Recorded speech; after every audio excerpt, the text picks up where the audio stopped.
Zeke did that beat. Don't worry about me. I'll be okay. Don't worry about me. Nah, nah. I'll be okay. Okay, okay. Don't worry about me.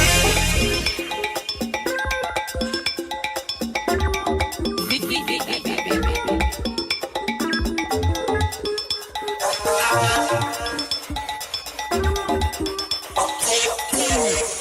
Don't worry about me.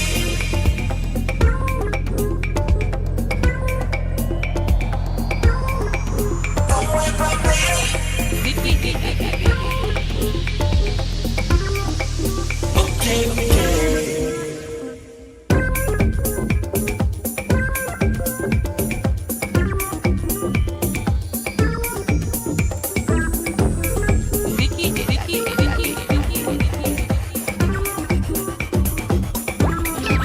Don't worry about me. Don't worry about me.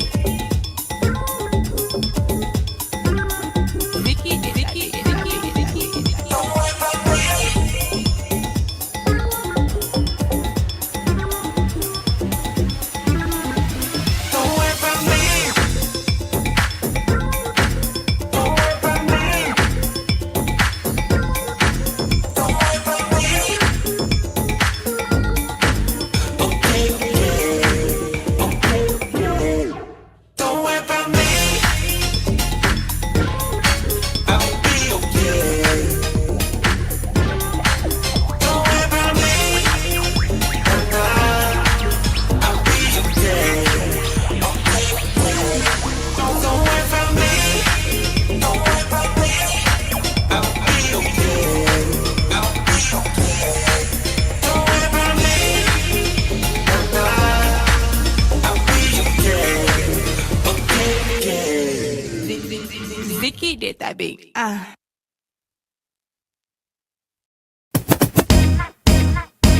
Now if you got a little rhythm, move left to right. A new experience, baby, go and hit your stride. Now who walking? I'm walking. Who walking? I'm walking. Who walking? I'm walking. Is you walking? And when the grooves get good, go right to left. Shut up, y'all. We got to grab the tread. Now who walking? I'm walking. Is you walking? I'm walking. Then stretch and walk it out like you know your plans you have for me. There's no evil. It's all good things. Lord, I love you. So I will trust you. Here I let my fear die. That's why I'm walking. When my eyes can get it Faith will be my guide. and I'll follow Through the trouble. when I don't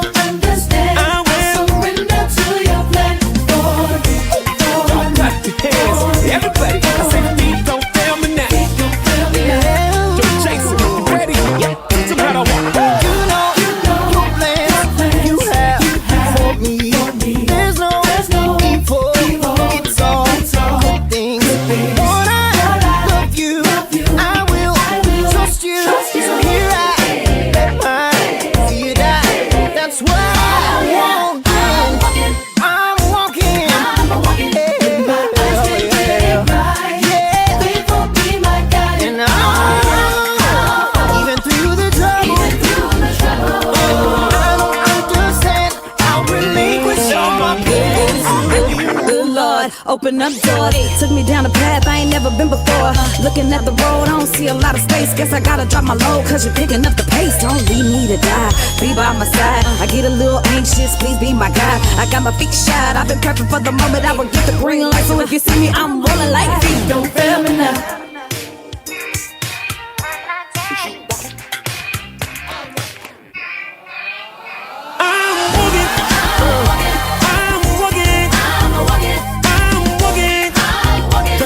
Like I am by faith. Oh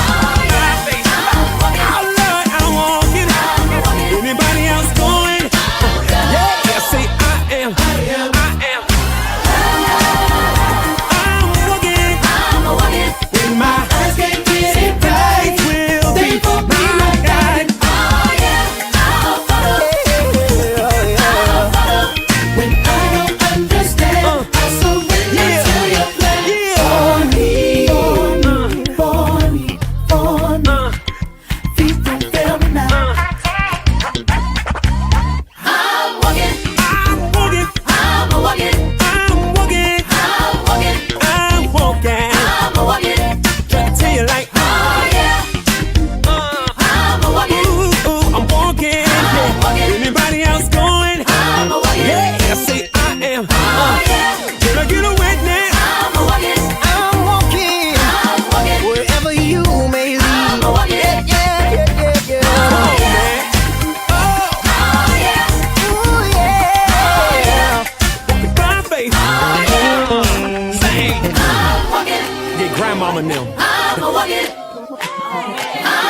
Go ahead, get Papa. I'm a walking. Oh yeah.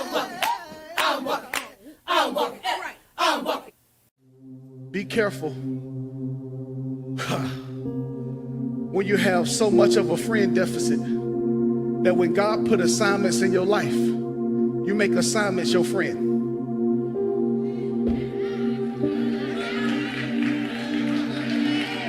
Do I need to run that back? Be careful when you have such an emotional deficit in your heart that God puts assignments in your life and you confuse an assignment with a friend. And it's nothing worse when you start dating assignments. Somebody better come get me. So now you in love with a project and not a partner.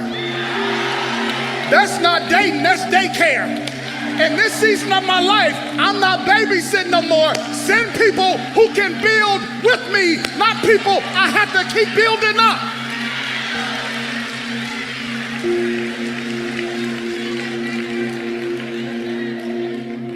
Clock that T. Look at your neighbor and say, clock that, clock that. I'm tired of always having to be the person that people go to and have nobody to go to for my own self. God, send me people who pour back into me as I pour back into them. I'm about to lose my mind being the solution and answer for everybody else.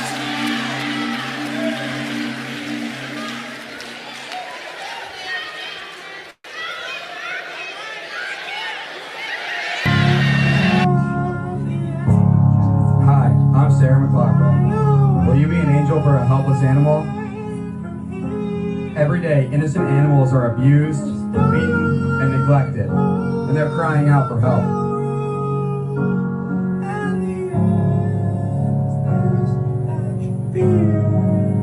Please, call the number on your screen with a monthly gift right now. For just $18 a month, only 60 cents a day, you'll help rescue animals from their abusers and provide medical care, food, shelter, and love.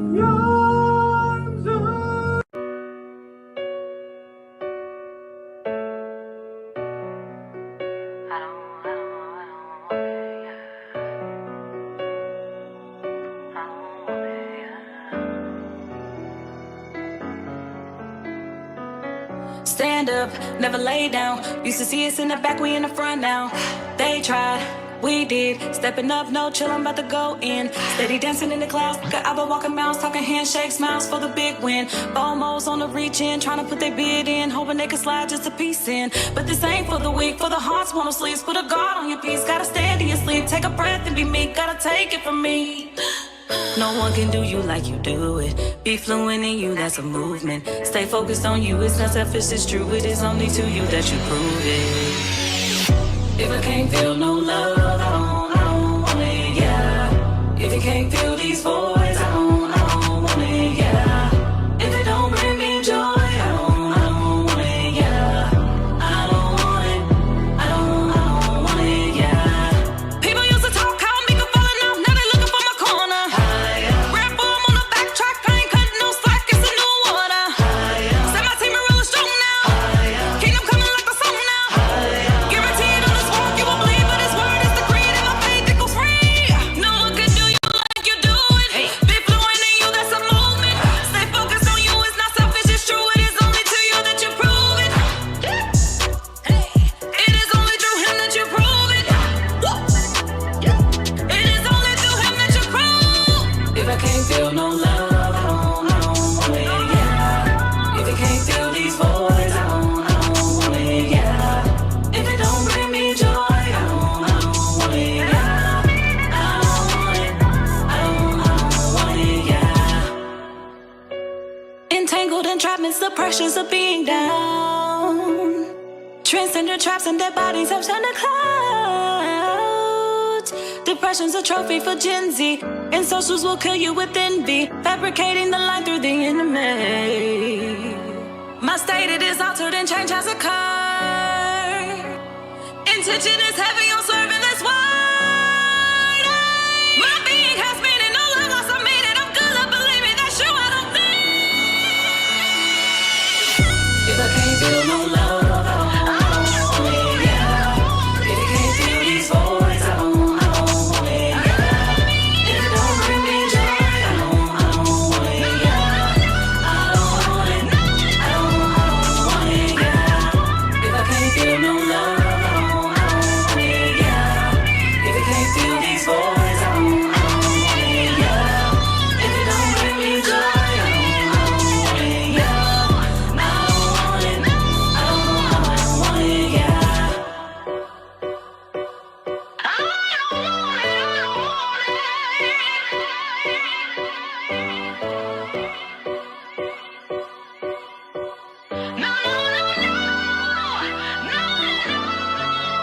Yep.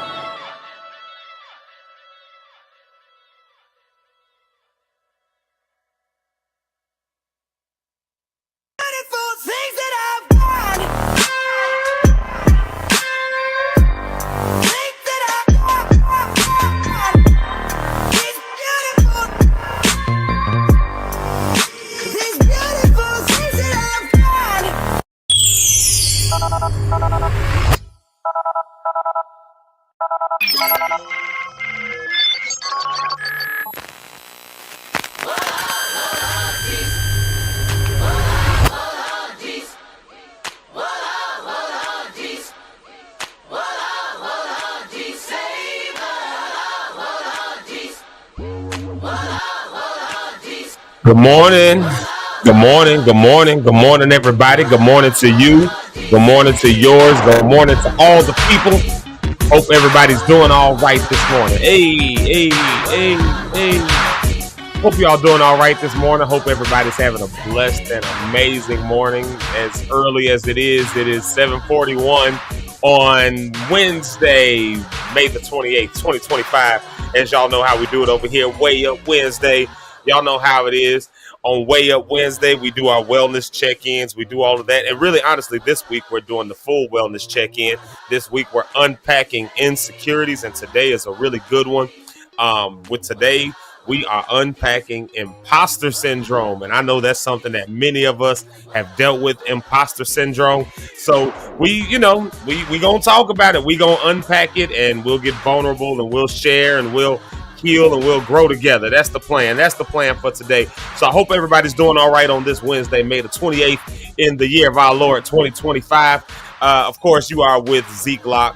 My name is Zeke Locke, and we've got my man's Eric Rideout, Rich Holmes. Of course, Rhonda on the Rocks is around this week, and Pastor Bill Ellis. Y'all know how we do it over here. It's Zeke Live in the morning, baby. And I say it every day because it's been true every day that this is a great way to start your day. So thank y'all for locking in with us. Thank y'all for being locked in. We absolutely appreciate each one of y'all. And if you haven't done it already, if you have yet to do it, please go ahead and do the thing. Go ahead and do the thing. Subscribe on YouTube, follow on Facebook. Y'all know all the stuff to do. We're on our journey to 250 and we're still setting up plans for our kickback. We're doing all of that. I haven't mentioned it in a couple of days. It's not fading in the backdrop. I told y'all we was just setting it up because I wanted to be something that I was about to say something that I want to be at. I want to be at it either way, but y'all know what I mean. I think y'all understand what I mean when I say something I want to be at. I mean something that's just not like us just sitting around just in some, y'all know how us church people do. We do church services real well. We done figured out how to do church services. We done figured out how to sit around and do regular concerts and all of that. We done figured all that out. I want to do something fun. I want to do a kickback. So we're figuring that out because I also said I was going to perform. So there's some logistics and things that are involved in it. You know, if I do it, there's one way I could do it and I could have this thing ready for this weekend. Honest to God. There's another way I could do it that is going to take a little planning. So we're celebrating 100 still. We're going to keep celebrating 100. But right now we are on our journey to 250.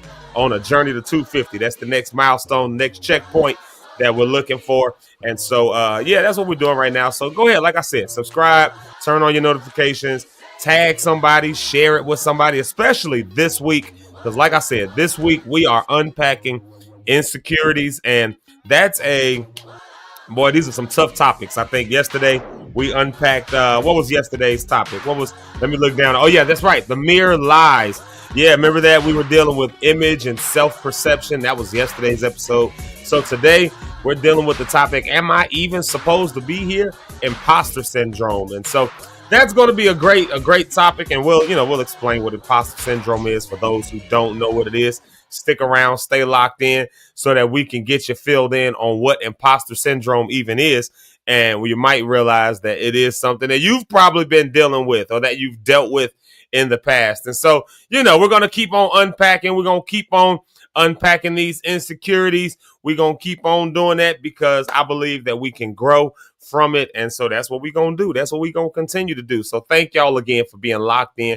But for the time being, let's do this first. Let's get to the stage. The one and only, the incomparable Mr. Eric Rideout. Y'all know him. Y'all know him. Y'all know what to do when he comes on. Y'all got to show him all the love, but let's get him a dope track. I ain't going to play for him the other track we did yesterday. I ain't going to give him that one. I'm going to give him something cool today. I'm going to give him something cool. Let's see here. How about this, E? I think it's a good one to bring you up to. It's funky, baby. It's funky. There it is. Hey. Y'all welcome to the stage. Co-host, friend, my big brother, Eric Rideout. Oh. What's up, E? I'm ready now. I figured I would bring you up to a better song than the one I brought yesterday. And I thought about it, and since we're talking about insecurity, right? In case that person was watching, I don't dislike the song. I just felt, it reminds me of another song that I don't like. And it's not that song, so your song is cool. I just want to make sure you understand it's not you. Yeah, we're never here to tease nobody. We ain't here to tease nobody. It's just some stuff just hits us a certain way and we start teasing. Right. That's what we do. But exactly. I said that even yesterday. I think in the wrap-up session, I think I texted it because I had to leave. But I think I texted it to y'all. I said, I hope that person isn't watching and think that we like riding their song, like, you know what I'm saying? Like trying to make them embarrassed or anything, because that's never our goal. That's never. And the irony was yesterday we were talking about, as of course we're unpacking insecurities, but yesterday we were talking about image and self-perception and all that stuff, and then we continued to laugh at that song. So we, we got to, I'm one to hold myself. I'm like you, E. I'm one to hold myself accountable to that, and make sure that no hard feelings are there. That's never the goal. That is never, ever the goal, especially on this platform. That's never the goal, to drag anybody down and make them feel bad. So, that's the hopes. We hope we ain't doing all that. So, yep. So, if you was offended, my bad. Yep. But nonetheless, I mean, still, nonetheless, we've been having a good week, nonetheless. Yesterday was a good episode either way. So, I got a lot of feedback on yesterday, actually. What you say it again? I said I got a lot of feedback on yesterday. Actually, people saying that it was a great episode, that it was much needed, that that helped them to.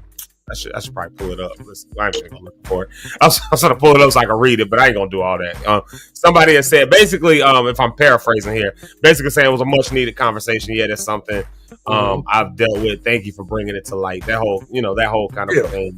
Now I can kind of make some choices. So that means it's just working. Again, I paraphrase very hardcore for them, but I think we saw that in the comments as well. So yeah, that yesterday was a good episode. So this series of Unpacking Insecurities is I think a powerful series to do. I think it's a powerful series because again, we all, as I said yesterday, we all have all these insecurities that we have, and we just, sometimes they're not even things that, as we discovered yesterday, they're not even things that are like invalid in a sense. Like, as we got them from the time we was little kids, somebody gave us, they put something on our mind that it just stuck with us forever. Like, it became this insecurity. So it impacted our image. It impacted the way we see ourselves. And today we'll deal with how it impacts whether or not we think that we belong in certain rooms. And that's a tough one right there, because some of us can be the most talented people in the world,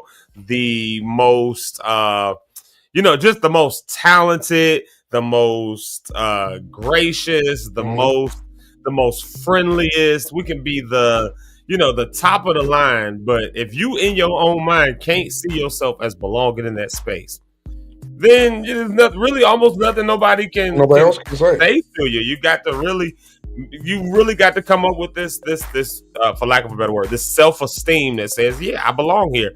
But that's easier said than done, and I think a lot of us have dreams and visions and hopes, plans, all kind of stuff, and then when we actually get it, when it actually happens, then we drop the ball, or we feel like I don't belong here. And I'll start it off by saying, yep, I'm that guy. That's me. I'll start it off with that one. That's me.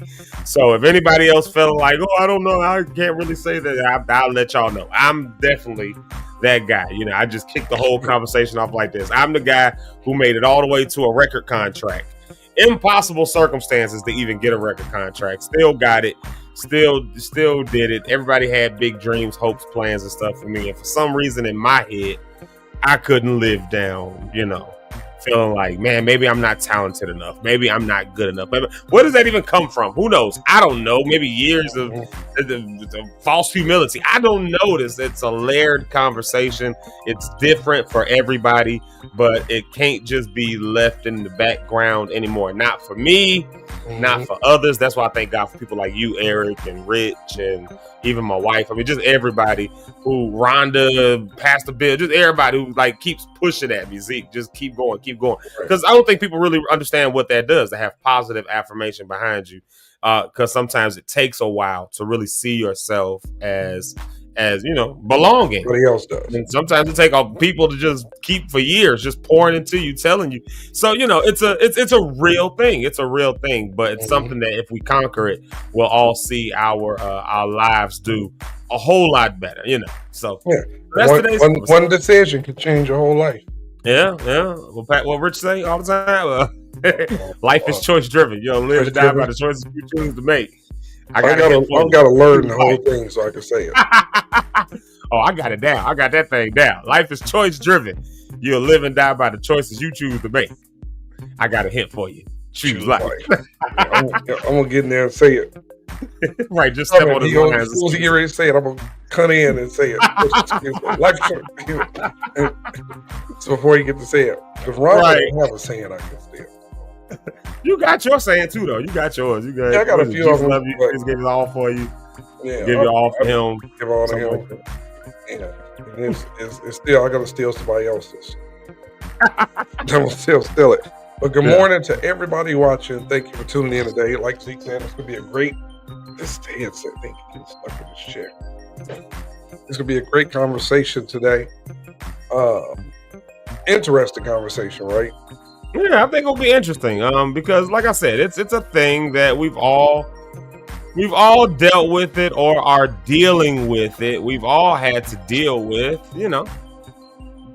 feeling like we're a space that we're in, and this, and this comes up, I think, in so many different places. I think this comes up in so many different places. Oh, did I do something? This comes up in so many different places, huh? I might have clicked on something. I don't know what just happened. I don't see. Here it is.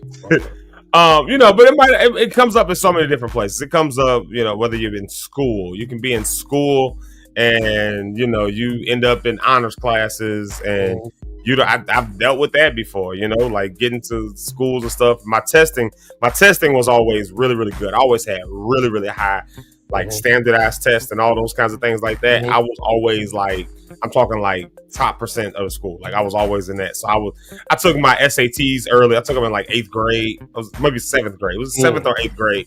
I went and they did a SAT test. They had a few of us from junior high take it with high schoolers to see how we would test out.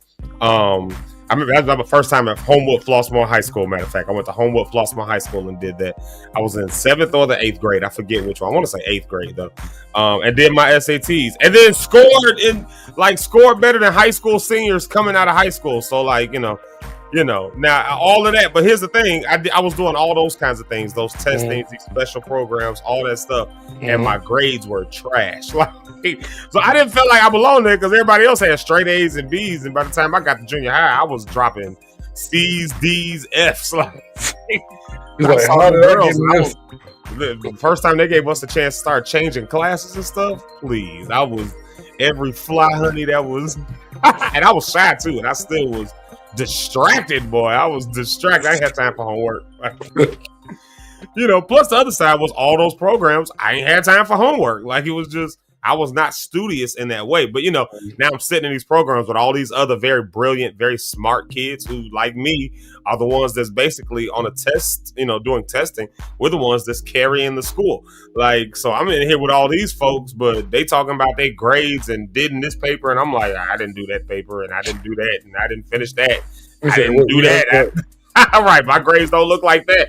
Right. So like immediately you just kind of feel like you don't belong. Meanwhile, though, there's a reason I'm there in that room. Right. But you don't see that. You only see how you don't fit in as the conversation goes. It happens in church spaces. You didn't grow up in church your whole life, so you don't know the Bible back and forth, and people hitting you with scriptures. They're going, well, 1 Corinthians, it says da-da-da, and in Genesis, it says da-da-da, and then you like, I don't even know what that is. Like, you just, and people will hit you that way. I remember I heard, I won't say what celebrity, but I heard a celebrity talking about that before. He said, the time he spent with a certain group he said it was like almost like torture, because it was like they was almost trying to make you feel like you didn't belong, like you didn't know the Bible as good as they did, you didn't dress the way they did, you didn't live up to the standard, and it made this person almost feel like they didn't belong and almost want to walk away.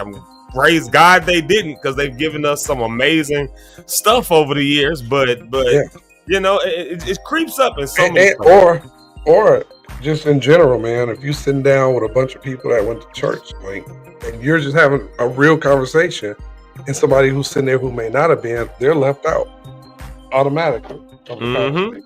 They're just sitting there like, doing this. And they really don't know what you're talking about. And it's so uncomfortable, and nobody wants to be in a place that's uncomfortable. I mean, unless you're there to like really learn and just like try to grow, but you coming in with that understanding. But what happens when you just, like you said, sitting around with people and it's just a fun time, and now you don't even fit into you don't even understand what's going on in the conversation, right? I mean, but for some reason, there you are, in the professional world. This is probably where it happens the most, I think, in the professional world. You get a job, I don't know, in a management position or something like that, and you like, how did I get this position? I got the degree for it. I don't know none of this stuff. Right, like I ain't got no degree. He asked God for something, and weird enough, he got it. He was a janitor. This is crazy, at a hospital. I was going through some stuff like, God, the radiology people walking by that's working in the lab. He said, I want to do that. I want to do that. And he was like, I don't have no degree, but I want to learn to do what they doing. And one day, he was mopping the floor, and one of the people in the radiology department, one of the supervisors, said, you are such a nice person. I think you'll fit over here with us. He was like, and then when he was like, I don't have a. We'll train you up. And he got in the department. He wanted to get in. He know he didn't belong in there. He said the doctors would be talking and saying stuff, and the people looking at the you know, looking at the X-rays. So and he said they all pointing like, yeah. He's saying he would be, yeah. He don't know what he was pointing at and looking at. But he got in the room. God gave him that opportunity. So sometimes you can get in a room that you don't belong in, and God will fix it where you are now part of, you know. You're part of the room now, and it's like, and then sometimes you're treated like you belong here. You know, the people around you are like, yeah. Now, what you think? See, and you're like, yeah. And this right, like, I don't know. I don't even know what we're talking about right now. Like, that's what I think. Like, but like, how can you actually? But you know what? But it's because sometimes because you're in the room, somebody who don't know you don't belong in the room, who walking in think you do, and they just jump right into regular conversation with you. Like, yeah, man, you know this BS is blah blah blah blah blah. What you think about such and such? You like, man, it's crazy. You only can say that to cover yourself if you know what you're talking about. But to them, you know, it's just like being backstage at the show. If security see you enough, or they don't bother you because it's like, oh, I seen him, you know, already. He belongs back here. You may have been somebody that snuck back there and just stood on the wall or played it off like you belong. And I see that a lot. I've seen people at concerts. I just saw it when I was in Atlanta. This girl snuck back there, and I knew she didn't belong. And she was just a fan because I could tell her eyes when people weren't much like, she was saying that to herself. And she somehow snuck back there.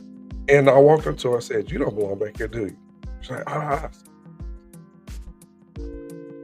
So enjoy yourself. I kept walking. You know. You said that to her? I said, you don't even belong back here, do you? But I didn't say it out loud. I said it to her, and I started laughing. She's like, her eyes got big. She was at me like, I just want, and I did like this. You good? Enjoy yourself. Kept walking. And then got to the point, what I did was I went to some of the people that were working with me with the event. I said, you see her? I said, you know, just take her to the edge of the stage to watch it with you all. And they took her like a friend, like, come on with us. And so, because they belong, you know what I mean? She automatically belongs. She online, dancing with a phone like this. And now, and you know, I was putting on her social media. I'm gonna see if I can find it because I remember part of her name, and I looked up tonight. And she was like, "Oh my God, I went somewhere, and I know I didn't belong, but God allowed me to have it." And you know, but she had a great time. It was life changing for her to see. Yeah, man. Sometimes it happens like that. That's true. Sometimes you end up in a space where you feel like you don't belong, or maybe you truly actually do not belong, and then still God does something. But you know what Fred always tell you? Fred Hammond always tells us. He said, you'll be in rooms. Sometimes when you're in the room, just be in the room. He always says that, just be in the room. Be in the middle. Be in the moment. And I used to say, you know, even with Fred, I'm like, why am I in here? I'm sitting here looking across the table, and I'm not, you know, you got somebody you like, I grew up looking at your music or watching your movies, sitting in the room with you, and you're like, why am I in here? And then there's been times like, oh, let me step out. Oh, no, sit down. You good. You good? I'm like, I don't, you know, business meetings or attorney meetings or label meetings, some of the things but when a person feels that way, man, I've learned that from him. If I don't learn nothing else, when you get in the room, you're in the room, you're in here. Yeah. Be in here. Yep.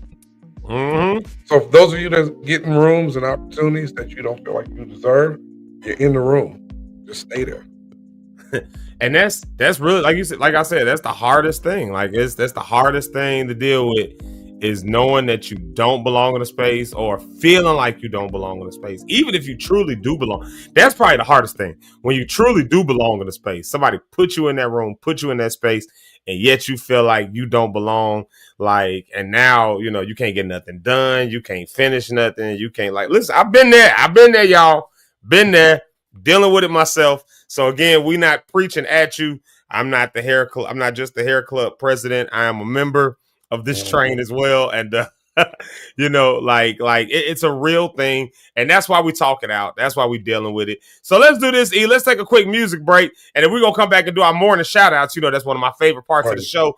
So to see who got the first comment and all that stuff like that. So we're going to do our morning comments, get people up on the screen and stuff. So if you haven't said it already, just let us know you're here. Say good morning real quick. Just let us know that you're here. You know, we like to know who watching with us. You know, everybody, I know people watch it sometimes. You probably know this. Sometimes people watch it, but they ain't really like, they watching, but they ain't like commenting or nothing like that. And that's cool Not too. engaged. That's cool too. Yeah. Yeah.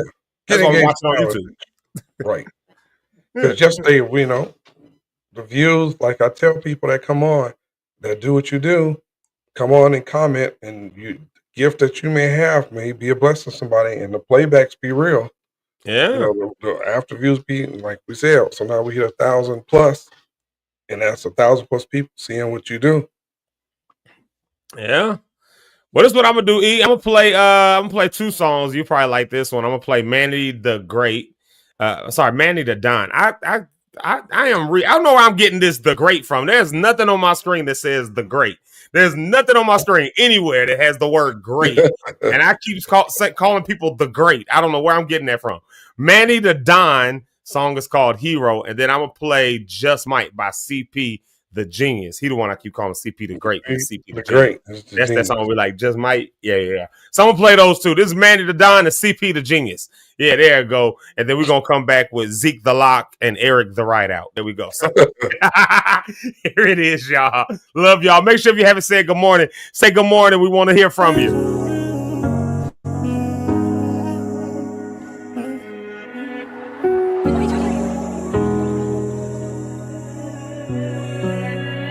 Turn on the lights, watch me shine. Hey, hey, hey, hey, hey.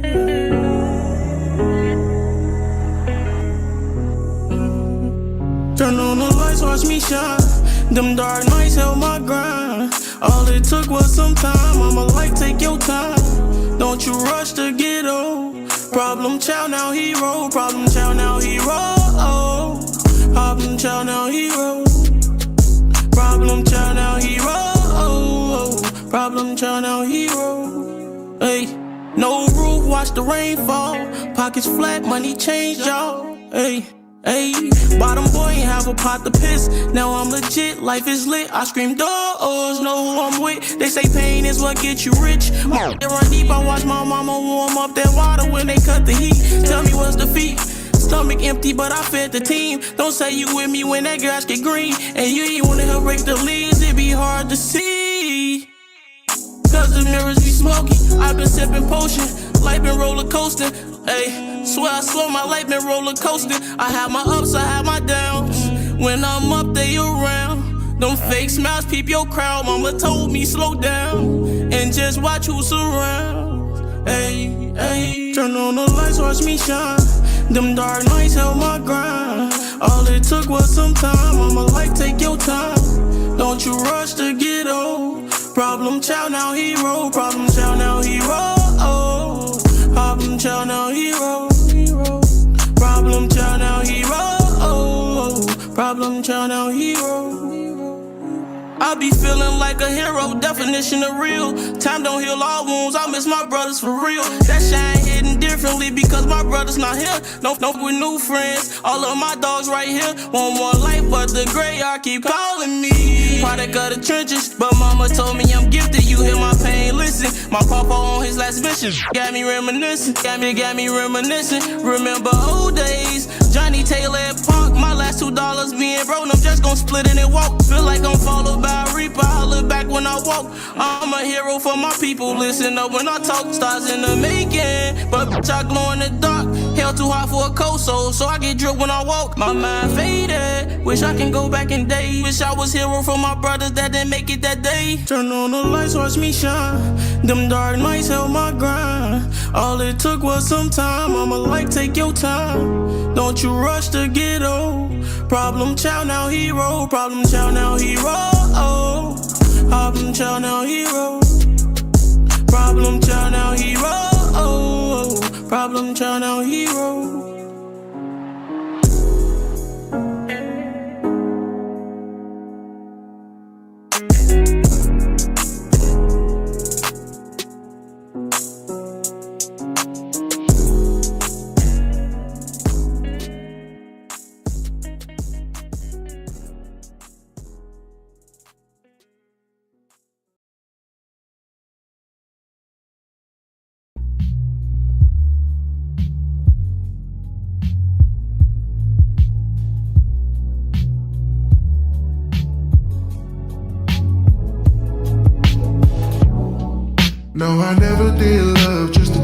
time. Told myself the last time was the last time. So tell me why. I know that I'm safe for all alone, but when I'm with you, I lose control. And I'm not new to heartbreak, babe, but that's a risk we all gon' take. Cause the vibe's just right. Thought I'd never fall in love again, but I just might. Cause the vibe's just right. Thought I'd never fall in love again, but I just might. It's risky, and I know it. Once we get to going, we can't stop. Feel like a locomotive, a runaway train out of control. And this could be unforgettable. I'm hoping we don't get off track, cause it's gonna be a long way back. Cause the vibe's just right. Thought I'd never fall in love again, but I just might. Cause the vibe's just right. Thought I'd never fall in love again, but I just might. Uh-huh. Oh yeah. Uh-huh.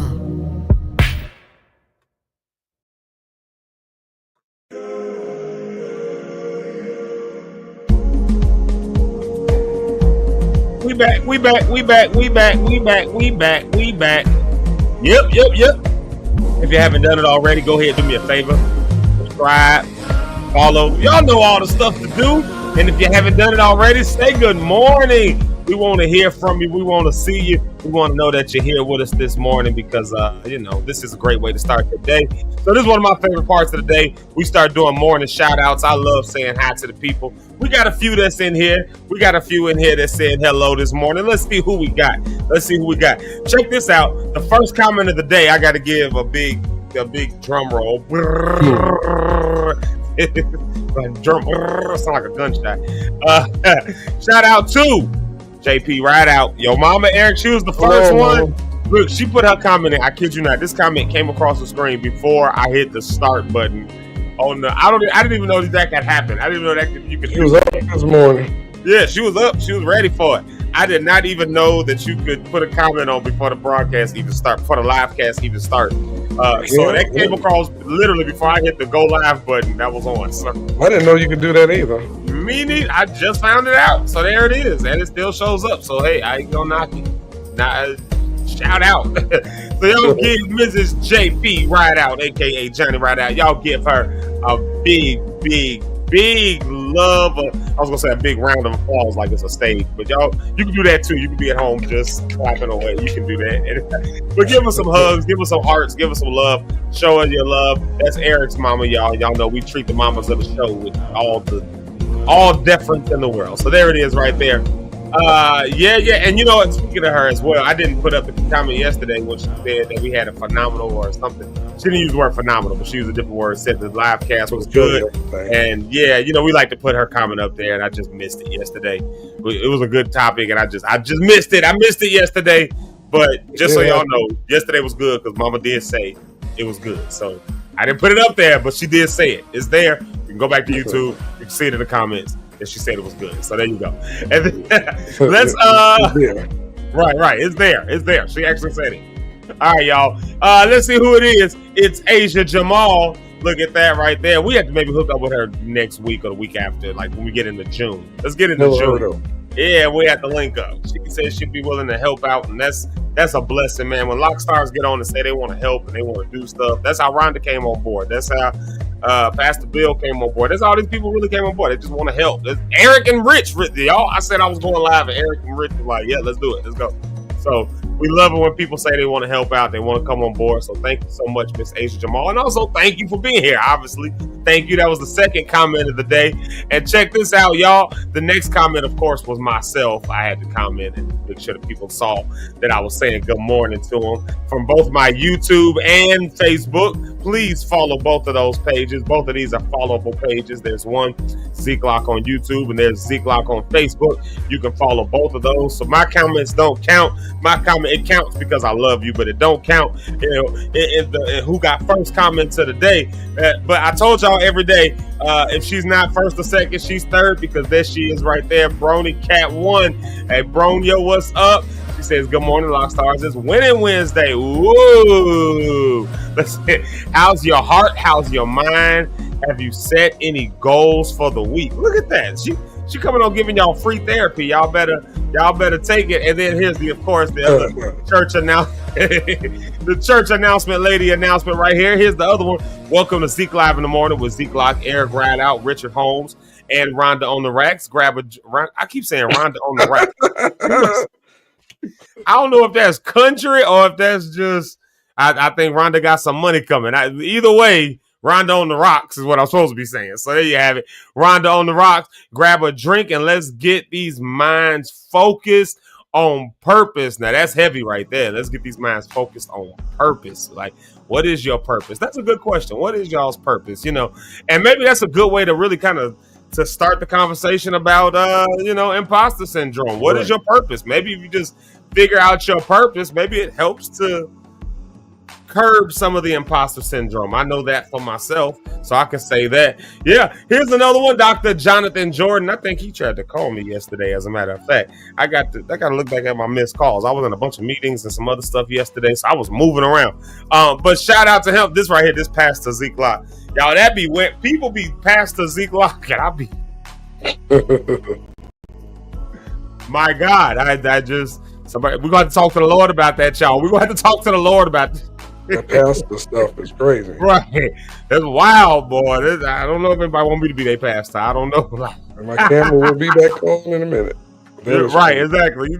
You talk about imposter syndrome. That's there it is right there. Shout out to Dr. Jonathan Jordan. We love and appreciate him always being here. He locks in with us every day. And I just, I really don't take it for granted. I do not. I promise y'all I don't. And then look, speaking of Rhonda on the Rocks, as I said earlier, Rhonda on the Racks. There she is right there. Rhonda got racks on racks on racks on racks. Keep getting your stacks on stacks on stacks. Because we black, we black, we black, we blacks. There you go. Yeah, Rhonda. I don't know. Why do radio hosts do that? They always just come up with random stuff to say and make it rhyme. Just repeat it over and over just to fill up the time. You see what I just did it again? So Rhonda on the Rocks. There she is right there. Wishing her a good morning this morning. And then that's right here. This comment came across. I saw this one come across when I was talking about being in all these different classes and stuff. She said Zeke the Freak. Yeah, I used to hear that name. Zeke the Freak, Zeke the Geek. What else? Zeke the Chic. What else have I heard? Anything that rhymes with Zeke. Yeah. Anything that rhymes with Zeke, I've heard it. I've heard it. Ezekiel saw that wheel. Ezekiel saw the wheel. I've been called that all my life. Yeah. So there you have it. People see me be Ezekiel saw the wheel. I'll be like, oh my God, go away. Listen here, my boy, my homie, my friend. Willie Chapman Jr., shout out to him. And, speaking of Will Chapman, we had that song we just played. The first song we played during the break was Manny the Don, a song called Hero. And that's an artist that Will C actually manages. I call him Will C. Willie Chapman, I call him Will C. So that's an artist that he actually manages and is trying to help him get his career and stuff started. So shout out to Will, shout out to Manny the Don by proxy of Will. There we are right there. That's my boy, my homie, my friend. And then, Eric, here's one that you'll truly love. Here's one you'll truly love. It's our girl, Miss Rita Miller. Our prayers worked. Jail cell yesterday. She back. Our prayers worked, y'all. Y'all must have really been praying. We had this up all for most of the show yesterday. Out of jail? Yeah, we had that show up yesterday. We had that up for most of the morning yesterday, and we said we was going to take it down when Rita came in, and she came in, and look, there she is this morning. showing us that the Lord is still setting the captives free. So praise the Lord. Yeah. Rita, Eric got me talking like that, Rita. You know I love you, girl. But you know you gangster. She out today, though. We glad you're home, Rita. Glad you're home. Yeah, we glad you here. We glad you home. We glad you're home. You know, Rita gonna be like, I'm on your all book. y'all still. And here's our homie, our friend, our brother, our man's Mr. Chris Hood, True Hood. What up, Hood? When you see him, you gotta be like, Hood. He's one of them people where, for years and years that I've known Hood, I've only called him Hood or maybe True Hood here and there. But I don't know why do we always call Hood by his last name? I've never called him by his first name. I've never called him Christopher, like Christopherson, Christmas. I've never nothing with a Chris in it. I've always just called him Hood. Just yo Hood. Like, where do we get that from? I don't know. Why did we start? I don't know. I guess because it's his last name, right? I guess, but I don't think he introduced himself as Hood. I think we just started calling him that. Like, yeah, he did. That's the crazy part. Like that's who you are, and that's True Hood. We just he's got to introduce himself as True Hood. And we just said, "Yeah, we're gonna call you Hood," like, collectively, because everybody in our circle and our everybody in our little square, our little bubble, we all just call him Hood. So that's his official name by us, y'all. It's Hood, just Hood. But I mean, at the end of the day, this is his name. This is his actual name. But for all your camera needs and all that stuff, we were actually just with Hood on Sunday at Rhonda's house. They were shooting the video for the Rhonda on the Rocks podcast with the song that Jamaica Lachey did. So it was a Jamaica Lachey Rhonda on the Rocks video shoot, and so we were hanging out Sunday night over at Rhonda's house with that, and that was just a really good time. I really enjoyed that time. It was a great weekend.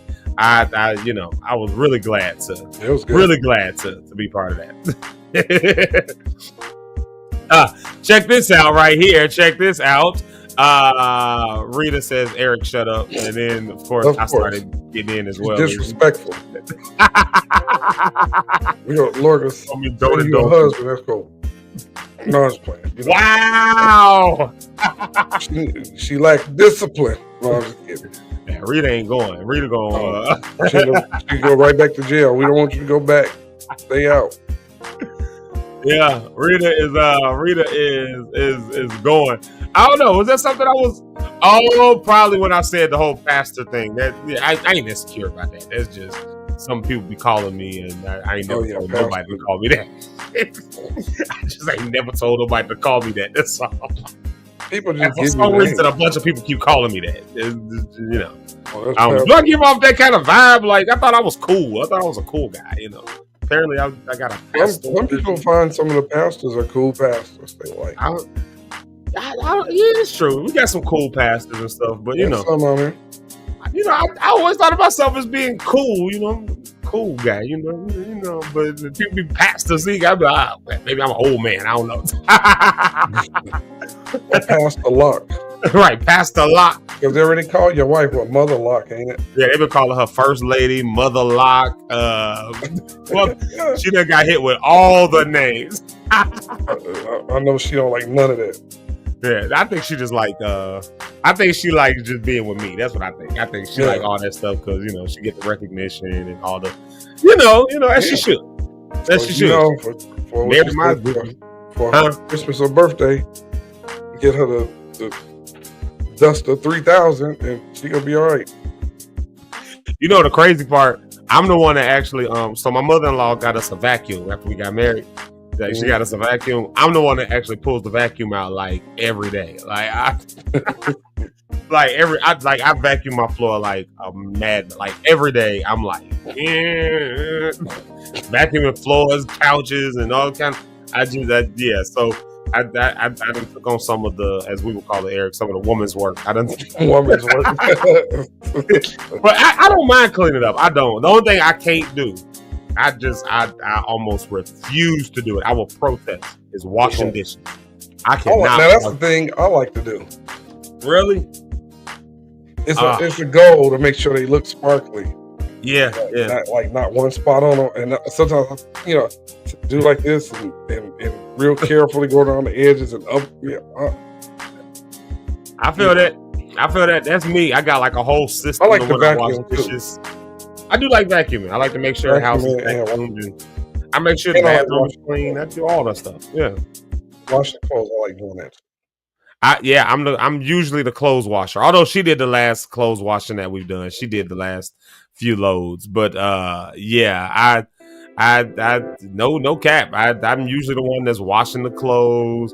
I'm usually the one that's cleaning the bathroom, vacuuming the floors. But washing dishes, oh no. I will let them bad boys. I'll go buy a new set of dishes and throw them away. The ones in the sink. Like we go through so many paper plates, and it's not good for the environment. But it keeps us from washing dishes. That's for sure. Like, I kid you, but I'm the same way with you. I got a whole system to washing dishes. I wonder if anybody else does this as a system. Like, first thing I got to do, like before I can wash dishes, like the sink got to be cleaned out. I mean, I'm talking. I got to scrub it with disinfectant, bleach, and I got the hot water rinse it. I mean, that by itself is like a 5-minute process. Just that. And by the time you're done with that, you're like, oh, I'm over it now. Yeah, I'm over it now. But I gotta like organize the dishes. All glasses and clear things have to get washed first, and then the silverware, and then whatever. Then I have paranoia about the water being dirty. After you wash some of it, you gotta redo the water again. If somebody puts a dirty dish in my clean water, I will cuss them clean out. Because how can you wash things in dirty water? Like, so I've got it separated. The clean water only has dishes after I've washed them. Then I put them in the extra hot water and I let them soak and rinse in there just in case I missed anything. They can disinfect the dish. So if somebody takes a dirty dish and puts it in that clean water, I'm ready to fight. I'm just you just ruined my whole thing. I got to re-clean the entire sink out. I don't. And another thing I have to do, I get up all night and remake my bed up. Yeah. I can't sleep if the what do you call it? The part that goes over the mattress come up. Oh yeah. I had to get up and redo the whole bed, then get back in it and try to go back to sleep. You know that torture doing that all night. You wake up and look on like, oh my God! I get up and I hate that. Oh, you one of them? Your mother said. Your mother said she thinks she messed you up. Yeah, maybe so. Cause my mama was my mama's in here. Oh, I didn't even see my mama. Oh, look at that. I didn't even see her in here. Yeah, my mama definitely, that was something that she put in us. She was like, don't you put these dirty dishes. Like, now people just take the dish and they just put it in the dishwasher. The dishwater. And then people like take that and the dishwater and wash it and then put it away. I'd be like, you gonna eat off of that? Like, that's clean to you? Nah. Yeah. I'm like you, E2. I don't like seeing spots. I don't like seeing spots on the glass. That's why I'm constantly wiping my glasses while I'm on this thing and moving. I don't like to see my phone and it's got nothing on it, or rub across it and there's something like what's that? I don't like that. Yeah, that's me. I'm the same way. Oh, and check this out. Rhonda says I am cool. There it is. So I am cool, y'all. I am cool. So I don't know. So some think I'm a pastor, some think I'm cool. I don't know. I think I'm cool. I'm gonna go at Rhonda. I'm gonna be a cool pastor. Like Pastor Rich Holmes is a cool pastor. Yeah, Rich is pretty cool. Rich is a cool dude. Yeah, he's a cool dude. And then shout out to DJ Red. Yeah, he's the pastor.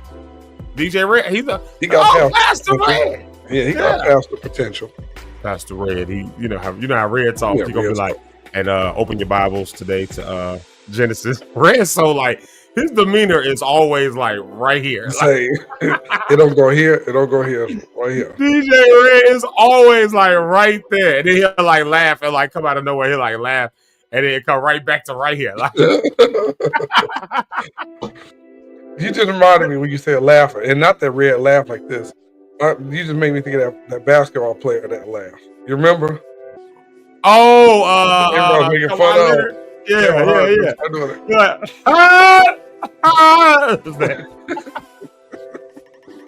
That was creepy. That was the worst laugh ever. I'm like, dude, don't you? And DJ Red don't laugh like that, but Red just laughed out and then go right, like I said, back to normal. Yeah. And Rita said, yes, you have to clean the sink. And I know Rita probably be clean. Yeah.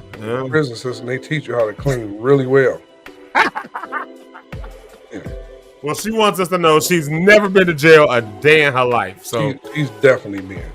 And you know what? Another thing I don't like is like I have hardwood floors, so I mop them all the time because I want to. And I test it. I put on my white socks and walk across the floor. I feel that. Then I sit down real quick and look. I'm like, okay, nothing on my. But if I look and my sock messed up, and that's nothing. I don't like dirty socks. White socks, I throw them away. Yeah. I can't stand dirty socks. I don't like holes in my socks either. I used to not care. I'm young, but your toes stick out. But now it's uncomfortable. But what I don't like, but the funny thing is, no, I ain't gonna say that. I ain't gonna say that. I ain't gonna say that because I think some men will wear raggedy underwear and be okay with it. I can't do it. I can't. It's like not comfortable. It's not comfortable to wear raggedy underwear. Also, my mama's on here, so I can't say what I was gonna say. So there you go. Speaking of my mama, good morning to my mama. Y'all go over there, show my mama some love. Y'all know how we do the mamas of the show. We show them some love. Yes, we show, and that's my mama, y'all, right there, Dr. Lisa Thompson Dyson. That's my mommy. She actually gave birth to me. She actually carried me for, I think she carried me for 9 months. I don't think I was premature. Yeah. I mean, in fact, I think I came out the day I was predicted to come. I was predicted to come December 1st, and I came out 6:45 p.m. December 1st, Thursday, December 1st, 1983. There it is right there. I was right on time. May not show up when you want me, but I'm always right on time. There's more. So, yeah, give it to my mama right there. And she says, yeah, she messed me up. Can't stand food stuff in my water. My God, I just... Ew, just thinking about it makes me want to go clean the sink out on the next music break. Like, I will not put my hands in it. You know what I don't like too? And I do it constantly. And I don't like nothing under my fingernails. Oh yeah, I'm constantly, and I'm always biting my fingernails. I bite them, but I don't bite because I got nails. Yeah, but I don't like to look at them and see something under them that shouldn't be. Yeah, it'd be that bothers me. One of these I have a right lot here. of those stuff I don't like. I don't like the sweat at all. I don't like. I just got things. I mean, maybe it's issues. Yeah, just things I don't like. I got a machine because I don't like lint balls on my clothes, so I got a thing I constantly. Man, maybe those are habits and things that I gotta stopped doing.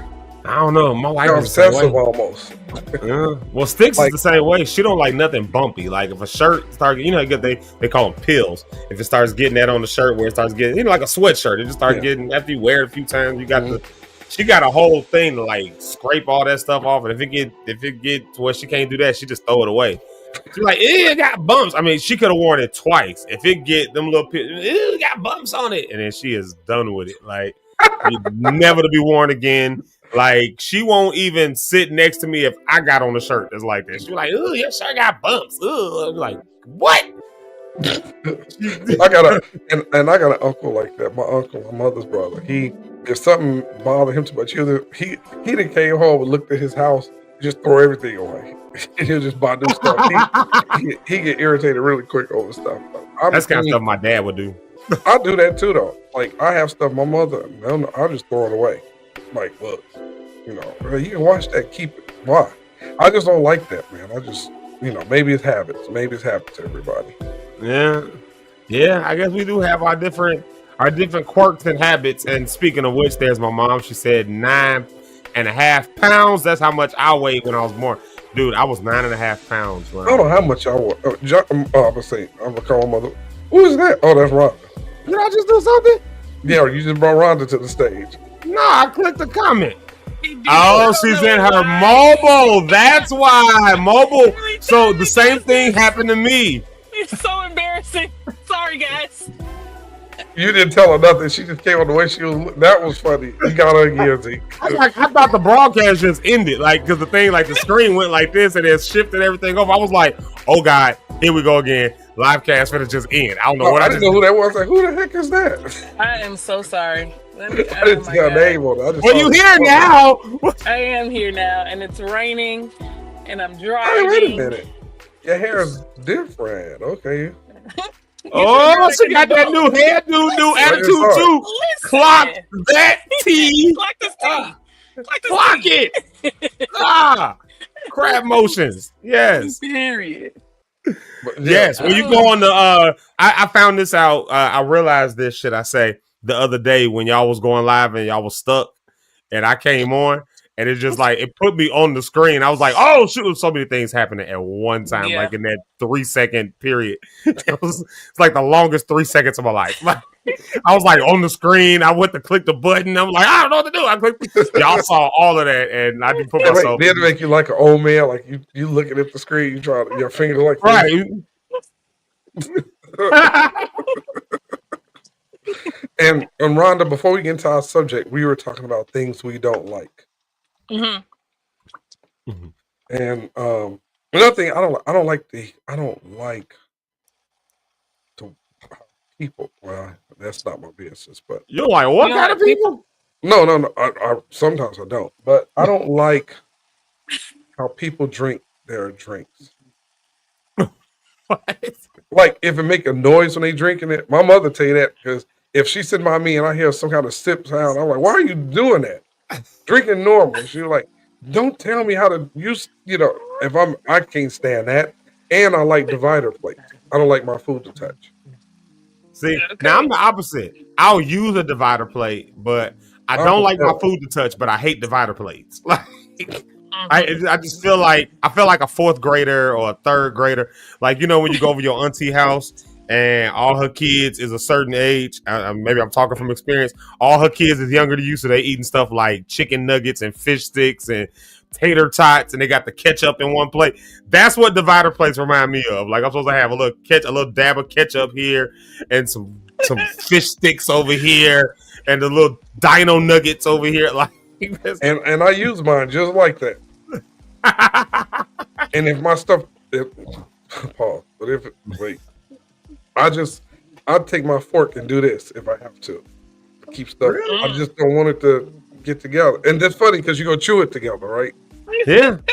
But some stuff I'll mix up though. Like I'll mix up some macaroni and cheese with some, like if it's the right macaroni and cheese and it's got the right mashed potatoes, I just might mix two of them up and See, my mother just put up a point and she right. I would throw the whole plate in the garbage if you do that.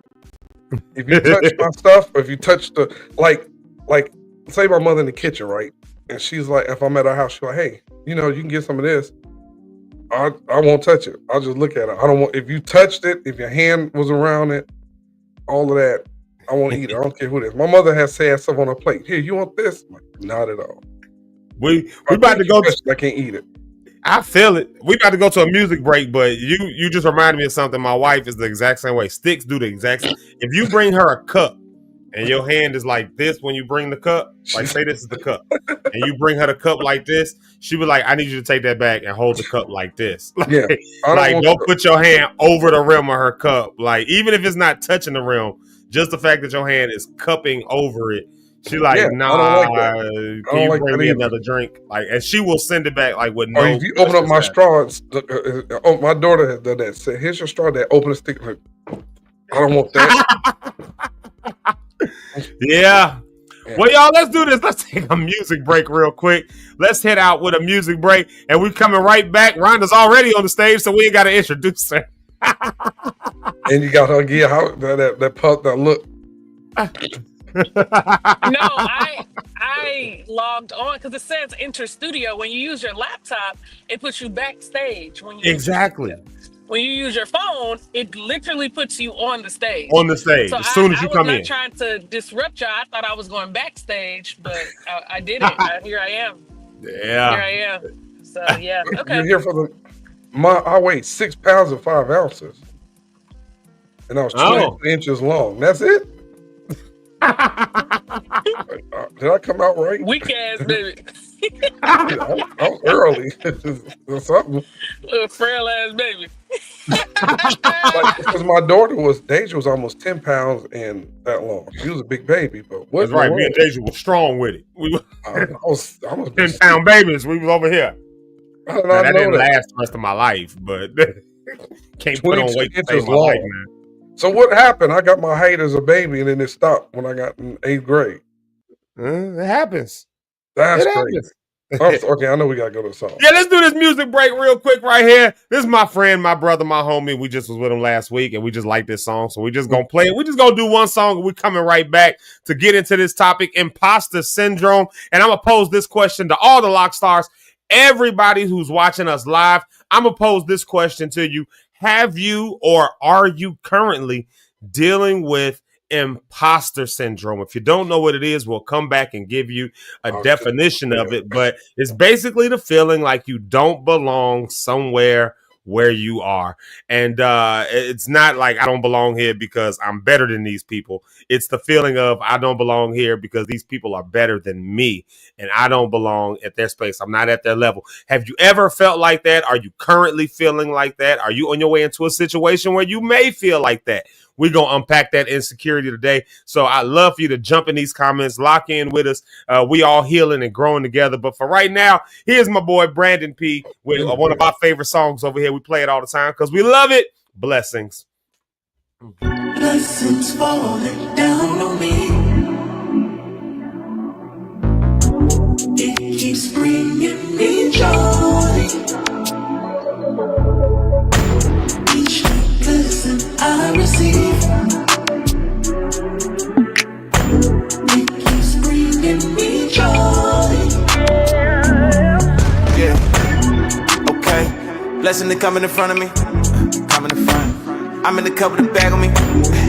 How you feel? Like I got my piece in this heavenly? Yes. We not the same. Keeping the fake up under me. You know. Yeah. I gotta go. I'm in the lead, yeah. No checking the scope. Plain to see, you reap what you sow. You cannot face me, I gotta say this life is amazing, yeah. 1, 2, 3, 4, 5. Time he saved my life.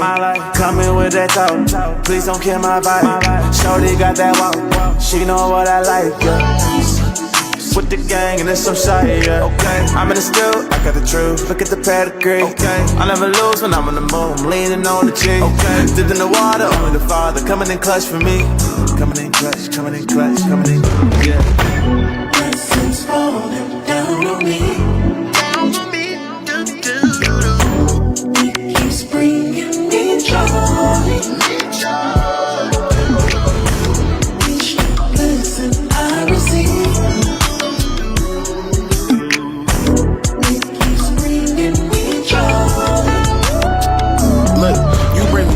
Yeah, you problems I avoid. Why would I give up my core? Belief in you gon' change my world. Make me feel like I'm the world. You, well, maybe I'm not sure. Just make me your little vessel. I won't wrestle with you, Lord. I got all these blessings raining. I'm gon' need a new umbrella. We don't do that stressing, baby. Faith gon' work in any weather. Yes. Once I gave him all of me, I just hit the Hall of Fame. We take Jesus over shame. Got no limits, but he not damn. They say no, I'm still the same. Yeah, I got a lot to prove. Fill my life with room. Yeah, I got that tune. Yes, I couldn't help it, my confession. Tell him I'm about to bloom. He wrote me up from the womb. Blessings coming soon. Blessings falling down on me. It keeps bringing me joy. Each new blessing I receive.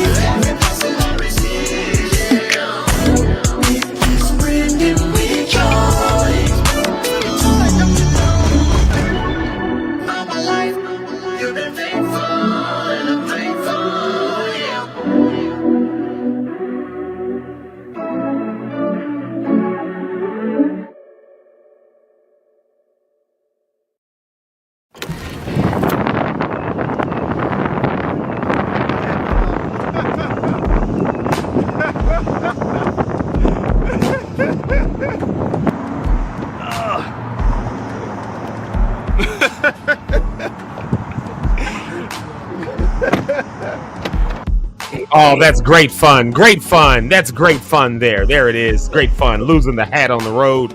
We love great fun. Hey, y'all, we back. Zeke Live in the morning. Go ahead, subscribe. We are talking imposter syndrome today. It's a great conversation. So please share this with somebody. Let them, get in on this conversation. Let them lock in, because this is one of those conversations that it deserves to be held. It deserves to be had, because we need to deal with this thing called imposter syndrome. Am I even supposed to be here? Let's get Eric and Rhonda back to the stage. There they are. Shout out to them. Hey, y'all. So while we were on the break, I got a working definition of the word imposter syndrome. In case anybody is not familiar with what it is. Let me read this out real quick. Speaking of which, if you've not got onto the Chat GPT board, y'all should, Lock Stars, y'all should really jump on this, even if it's not Chat GPT. Of course, we throw that one out all the time because that's like, when you talk about tissue, you use the word Kleenex, or if you're in the South and you talk about a pop, they call it a Coke. Chat GPT is a brand that's used, but they got different types of GPTs or AI GPTs. So like Claude, or what's another one? Gemini, there's a bunch of them out there. But Chat GPT is kind of the big one. So I always tell people, go ahead into this. The new, it's like an industrial revolution, if you will. It's out there, it's there, and so it gave me a very quick definition of what imposter syndrome is. Now you got to know a little something beyond Chat GPT because they'll make some ish up on you real quick. So so you got to be careful too. You got to know a little something. You got to know how to prompt it. But I put it in and I asked specifically, this is a little bit of a Chat GPT lesson. I asked specifically for a scholarly definition. So I needed something that was scholarly. I needed something that came from people who actually study this stuff, like psychology and all that. And this is the definition that is spit back at me. And this is based on foundational work by Clance and Ames from 1978, supported by subsequent research in clinical psychology and organizational behavior. So this is a real definition of the word imposter syndrome. Imposter syndrome is a psychological phenomenon characterized by persistent self-doubt and a pervasive fear of being exposed as a fraud, despite clear evidence of competence and achievement. Individuals experiencing imposter syndrome often attribute their success to external factors such as luck or timing rather than their own ability, and they may struggle to internalize accomplishments. That's huge right there. This cognitive distortion can lead to chronic anxiety, perfectionism, and diminished self-efficacy, and is frequently observed among high-achieving individuals across diverse professional, academic, and creative fields. So when we're talking about imposter syndrome, the thing that stuck out in that definition to me is that you got this fear. It creates a constant chaotic anxiety within inside of you. You got this fear that somebody's going to expose you as a fraud. In other words, somebody's going to come out, tell you that you don't belong. You carrying that weight on you. And again, like I said, I'll be the first one to be vulnerable and let y'all know that I struggle with imposter syndrome. People ask me all the time, how come this isn't, why you still working on this, man? This is better than anything anybody else already got out right here. This is ready, man. You can put this on. And me, I'm trying to make it as perfect as can be, because in my mind, somebody's going to come along and pick it clean apart and tell the world everything that's wrong with it and why it don't work. And they gonna call me the devil and tell me that this, and again, these are some of that is not because it's just in my own mind. Some of that, there's been times even with this platform that we're doing Zeke Live in the morning, you'd be surprised some of the comments that we get sometimes. People who say stuff like, oh man, y'all sure y'all Christians over there talking about this kind of stuff and you bringing this stuff, right? Somebody just look, you get this fear. But sometimes when you're talking about real imposter syndrome, and I'm gonna toss it to y'all, when you're talking about real imposter syndrome, you're talking about a thing that you really do deserve to be in. You really are good enough.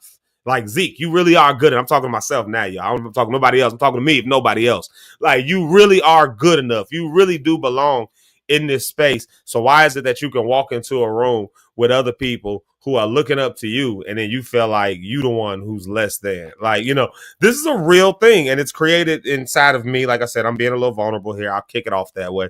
It's created a perfectionism within me. It creates this, a chronic anxiety. Like, I'm always just worried that something's gonna go wrong or something, and you start making up scenarios that ain't even real. Like, and it happens. I deal with it. I know I can't be the only person in the world. Y'all let me know. Am I the only person in the world that's ever dealt or dealing with this and trying to overcome it? What do y'all say, Eric, Rhonda? Y'all can jump in there. You are not the only one.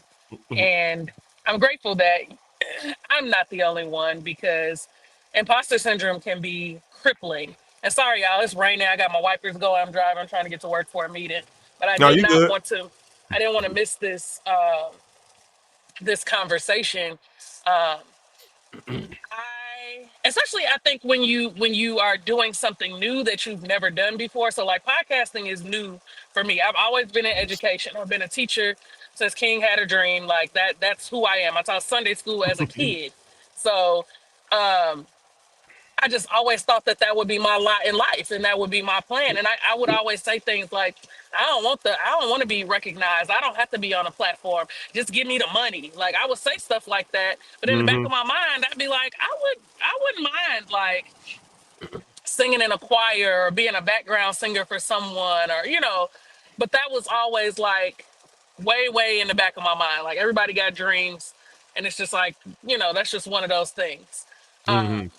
But especially in this podcasting space, because all of the people that I follow and all of the people whose podcasts I love, they have hundreds of thousands of followers on YouTube and TikTok and Instagram and all of that. And they're going places and they're getting flued out and all of that stuff. And I'm just like, okay, well, here I am with episode 21. We're going to talk about BDSM or, like whatever. Um, And so it does get really uh, hard sometimes to keep going. Mm-hmm. But when you hear people saying like, no, you really got like some of my favorite podcasters have been like, you really have something. Like I watch your podcast and listen to your podcast to help me. And I'm like, nah, I don't think you be doing that. And they're like, Yeah. no, I really do listen to your podcast and I take some of your ideas and thoughts. I love the way that you talk and the way, and I'm like, say that. Like, and this is when I had like 7 episodes of Rhonda on the Rocks out. Mm. Uh, Even when I had the other podcast and a lot of people were encouraging me to do my own, I was like, no, I need a guest. I can't just talk to myself. No, I can't just do all that talking. And here I am, but it's a struggle every single day. Like I reached out to some potential guests. I've had people cancel. That's why season 3 is so delayed Mm. because I've had so many people cancel or not respond back. Even like people that I know, like people that I see on a regular basis, I'd be like, please check your email. Like what? Check your email. Are you gonna do this or not? But I've realized too that what's for me is for me, and I'm just gonna roll with the punches like I've been doing, and just allow God to just do what He gonna do, and let Him get the glory from it because that's just what it is. Like I've made a commitment to not allowing imposter syndrome to continue to like take root in what I'm doing. Like it still shows Mm. up, and I talked Mm-hmm. about this on one of my daily videos recently. Mm. It still shows up on a regular basis. On a regular basis. But I have to like, no, I'm gonna keep going. I'm gonna keep doing this. I'm if it works out, it works out. And then there's this other thing where I say like, this is being super vulnerable. I'd be like, I mean, I just do it for fun. Like Rondo and the Mm-hmm. Rocks is just for fun. Like I just, if I never do anything with it, at least I had a good time. That is not true. That's not Mm. true at all. Mm. It is not true at all. Like I really want this podcast to go somewhere. I really want to monetize. I really want this to be a stream of income, if not my sole income, at some point in my life. But Mm-hmm. sometimes when you don't feel, or you feel like you're not doing good, or you feel like a failure, or the imposter syndrome, is creeping up, then I'll say things like, "Oh no, I just do it for fun." Mm-hmm. Like or people will ask me like, where do you see your podcast going? I mean, if it goes somewhere, it goes somewhere, right? Like if it Yeah. doesn't, then it doesn't. And that's not true. Like I don't actually mean those words. I really Mm. want this. I mean, because I'm invested, right? So of course I Mm-hmm. want to get some return on my investment, but it's easier to say I just do it for fun because Yeah. imposter syndrome tells me this is not a space that I belong in. And Mm-hmm. especially when you Mm-hmm. start talking about, I know I've been talking too long, I'm gonna kick it to Eric, Mm, no, but you good. Yeah. especially when you grow up in church and everybody is, and my mom is the pastor of my church, so everybody's looking at me like, not you on here talking about, like, not you having professional doms on your podcast, like, not you, on here cussing and going on other people's podcasts and cut, like, that makes me feel like I'm doing something wrong. But in my heart, I know that I'm not. Like I don't feel like I'm doing something wrong. But other people's, them turning up their nose or them saying like, "Ooh, girl, I don't know. What made you want to talk about that? What made you want to do Mm-hmm. that?" Like it makes you feel like, oh, maybe I'm doing something wrong. But I personally don't feel that way. But other people in their opinions and their like snarky remarks or, all of those things will Mm-hmm. make you feel like, ooh, it makes you second guess yourself. And that contributes to the imposter syndrome. Like, oh, maybe this is not my lane. Like maybe I need to be on TBN or the 700 Club. Like I don't want to be on that. I don't want to. I want to be on BT. Like Mm-hmm. I could be on BT early in the morning on Sundays too when they talking good, or I could be on Uncut. Like, Mm-hmm. So yeah, that's my Mm-hmm. spiel. No, but that's absolutely correct. And it makes me wonder, like, because we talk about the imposter syndrome and the definition, the working definition that we're using. Um, like, it factors in that you really actually do, like, you're really qualified for this space, but something inside of you is making you feel like, nah, I don't belong in the space that I'm actually qualified for. I must have just got here because it was good luck, or I must have got here because I was just in the right place at the right time. And I can't act like those aren't factors that go into why we receive and get opportunities. But at the same token, you get an opportunity not just because it was the right time at the right place at the right time. It's because you right skill that showed up to the right place at the right time, right personality that showed up at the right place at the right time. Because I mean, at the end of the day, a 4-year-old could be in the back of a Home Depot at 10:30 in the morning on a Wednesday afternoon, but when that dude is going around trying to get somebody to work on his house, he's not picking up that 4-year-old. He don't got the right skills. He need one of them Exactly. dudes that came from that crossed the border that Trump trying to get out of here to come over and work on his house. Right place, right Period. time, Yeah. but right skills. Right, the 4-year-old can't handle that, or the person who's never done carpentry a day in their life, they can't handle. So it doesn't matter if it is a bit of, if you want to call it luck, or just being blessed, or the Holy Ghost moved, or whatever you want to call it, right place, right time, whatever you want to say. On top of it, there is this right skill that's there, or this right personality, something about you that made you a candidate for doing whatever this is. And but again, like you just said, Rhonda, we don't oftentimes lean into that part of it, which is, yes, I am qualified for this. Yeah, I am good for this job.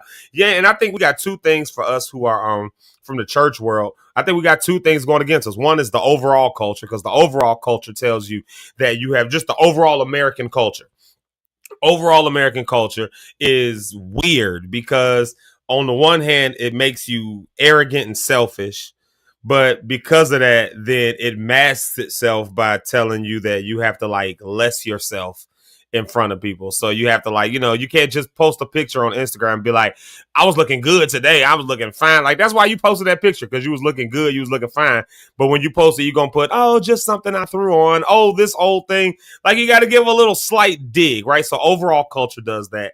But when you layer that to growing up in a church space, like, and this has been my experience, you layer that with growing up in those spaces, and it very much becomes like, now it becomes linked to a word as opposed to arrogance or anything like that. Now we start using words like pride, and pride comes before a fall, and God hates the proud, and all of that. So now we take that language with us, and now, like you said, Rhonda, I'm doing my podcast and I want to talk about this, that, and the other. But somebody going, nah, you can't be that. You can't do that. They put all this stuff in your head, and it sits with you, and it sits with you until now, by the time you start doing something, it becomes like you said, if it goes somewhere, it goes somewhere. Because I do the exact same thing. What you doing with your music, Zeke? Oh, I just make a little here and there. No, I'm not really I ain't really no singer. I ain't really no, I can't really do all of that. I can't hang with y'all. I'm trying to be like you. We do all that kind of stuff like that. I'm just trying to be on your level. I'm just trying to get to where you at. Oh, I'm just Yes. trying. It is like, no, you doing what you do. Like, and I cannot for the life of me, for whatever reason, whatever happened down the line, I cannot overcome that thing. Yeah. Yeah. Well, I feel like you can overcome it. It's just Yeah. now that you're recognizing it and saying it out loud, just like I just did, like Mm-hmm. now we have a goal, right? Now we have to be more conscious and more mindful of the things that we're saying because we know imposter syndrome. We know it. We've seen it 1,000 times. It showed up in our lives on a regular basis. So now we have a responsibility to say, no, I recognize what this is. I'm not going this way. I'm going this way. You know what I'm Mm-hmm. saying? We Yeah. have a responsibility now to do better or try to do better. It's like I said, it is a daily thing. It's a day. Even when you shout me out, I swear, like if I'm not on this camera, if I'm just watching like I do every day, and you shout me out, oh, Rhonda has all this great stuff, I'll be like, oh my god, like it's cool, y'all. Like I only have 20 episodes. Like this is what I say to myself. I only have 20 episodes. Mm. I only have 130 subscribers. Like, don't pump it up like it's that big. And that you don't know that, but I'm saying it now. Like there have been plenty of times where I'm like, Zeke, come on. People gonna go on my page and be like, this girl got 3 videos. I mean, I have more than Woo. that, obviously, but I Mm-hmm. feel like that sometimes. But now that I know it and I know that that's imposter syndrome. I know where I belong. I'm going Mm-hmm. to be an amazing podcast or maybe a talk show host someday. I don't know. I don't know what I'm going to do with you and this show, but like I know that great things are coming, and so I have to lean into that. It's easier to lean out. It's more comfortable to lean out because when you lean in, you're going to feel that discomfort. You're going to have to be okay with people saying things that don't feel good. You're going to have to be okay with Mm-hmm. um, really working hard and overcoming all of those insecurities like we're doing right now. Mm-hmm. When you lean in, you have to say, I'm ready for that. And that's hard. That's hard. That Yeah. is super hard. But that's, and again, like you said, that's it's so hard because like you said, we grew up with this stuff. We grew up having to we had to play second fiddle, like, and not because you needed to play second fiddle, but because you made yourself play that. I made myself play that. Walk into a room and you the center of attention when you walk in the room. So what do we hide back. Let me hide back because I don't want nobody. I've done that same thing too. People have shouted me out on different stuff, and I'll be like, don't shout me. They're gonna go on there and find out. I don't know, because we live in the social media. They're gonna find out I only got, I don't know, 2,500 followers over here. Right? You supposed to be Zeke Locke. You supposed to have 25,000 at least. You got 2,500. Don't go to my page. Don't go. I don't want no shit. Like that's real. That's a real thing. I'm being a little maybe extra vulnerable today, but that's a real thing. What do you do with that?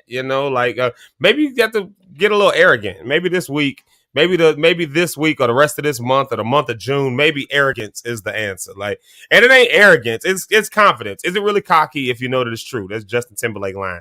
Is it really cocky if you know that it's true? Like if I know.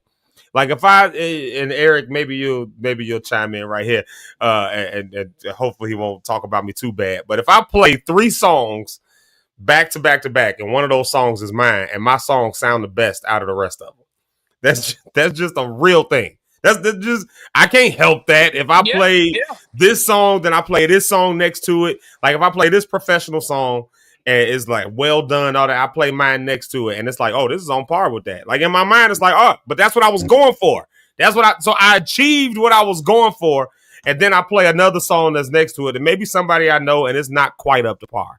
And I might listen to it and go, oh man, they got all this, and I'll make myself the one who got the worst song. But the reality of the fact is, like, no, nigga, I played the best song that I played out of these 3 was the one that I made. Now that's just a real thing. Now, if I say that out loud, people gonna say, oh, Zeke, that's a little arrogant. Don't you think that's cocky? Like, no, it's true. That's just confidence. I worked for that.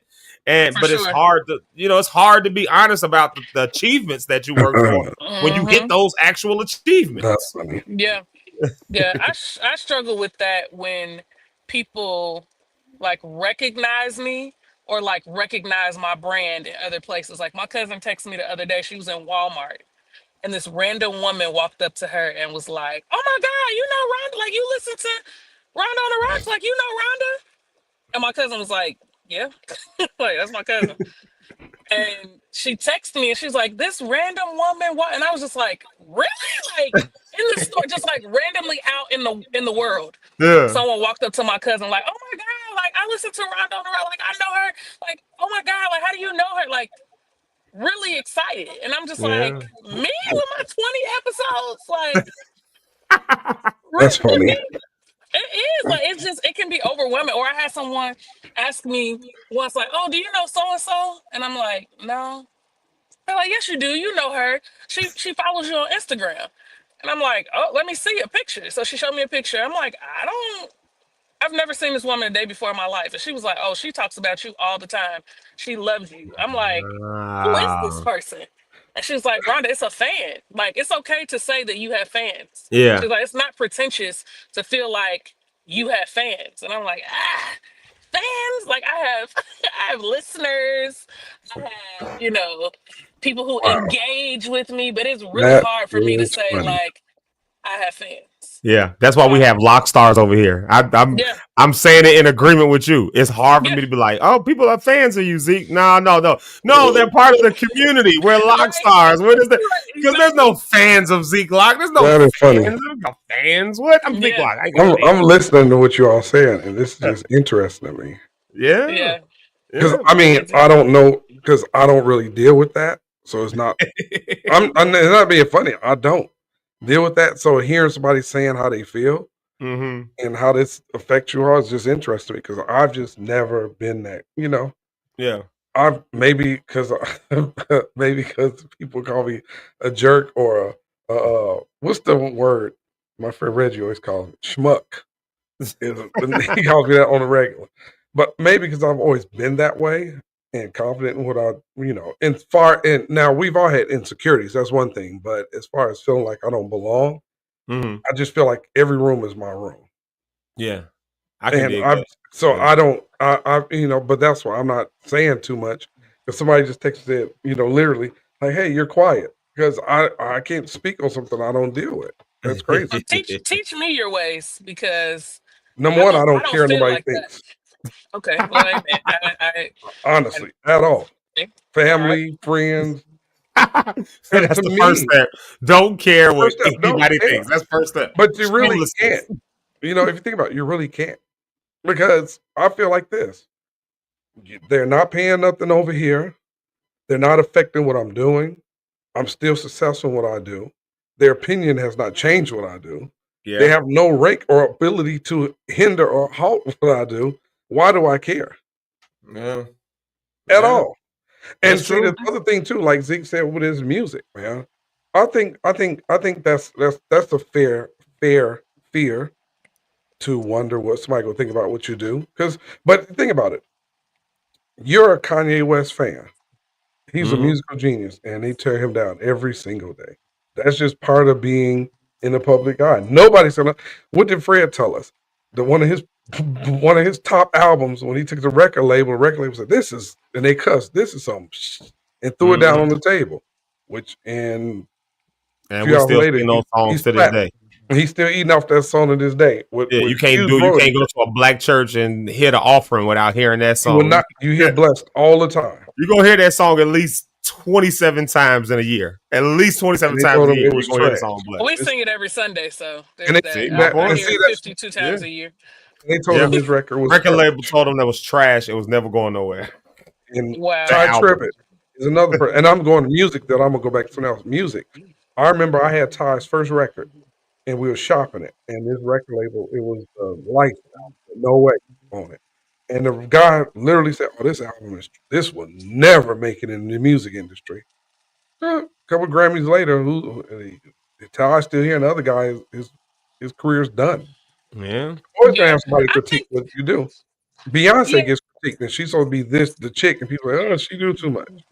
Yeah, Yeah, but when you think about that, when you think about people on that level, and maybe this is imposter syndrome or my insecurities at play. When Mhm, you think about people like Beyonce, I mhm, guarantee you there are hundreds of thousands, maybe millions of people that like her more than there are who dislike her. So it's mhm. easy to drown out the negativity when there's way more positivity in the room.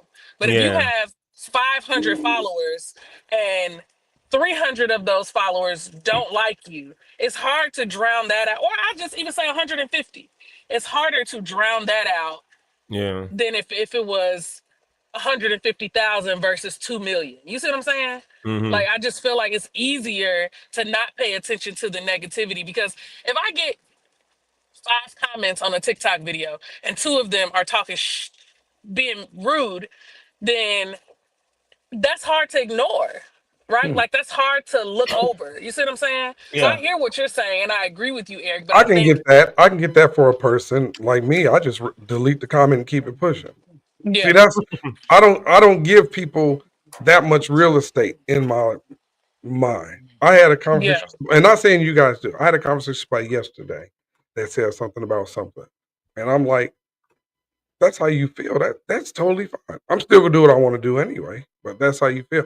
I just never. And again, I'm not saying I don't have securities in other areas. I'm just saying in this particular area, I'm listening and learning from you all because I've Yeah. never, Sure. dealt with that. Because you can go.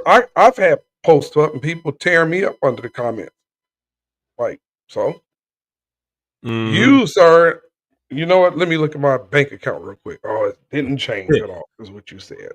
Oh, but I Man. got this text with this opportunity that just fell in my lap. So, you know, but I Yeah. get it takes people time to get there. Yeah. It It takes takes people time to get there. yeah, And you'll get it there. does. That's You'll get Erica there. Badu. I'm an artist and I'm sensitive about my, you know what I'm saying? Like that's And there's nothing wrong with that. yeah, but it's But you're you know, and always the other, gonna have people critique. I don't care how good your record is. yeah.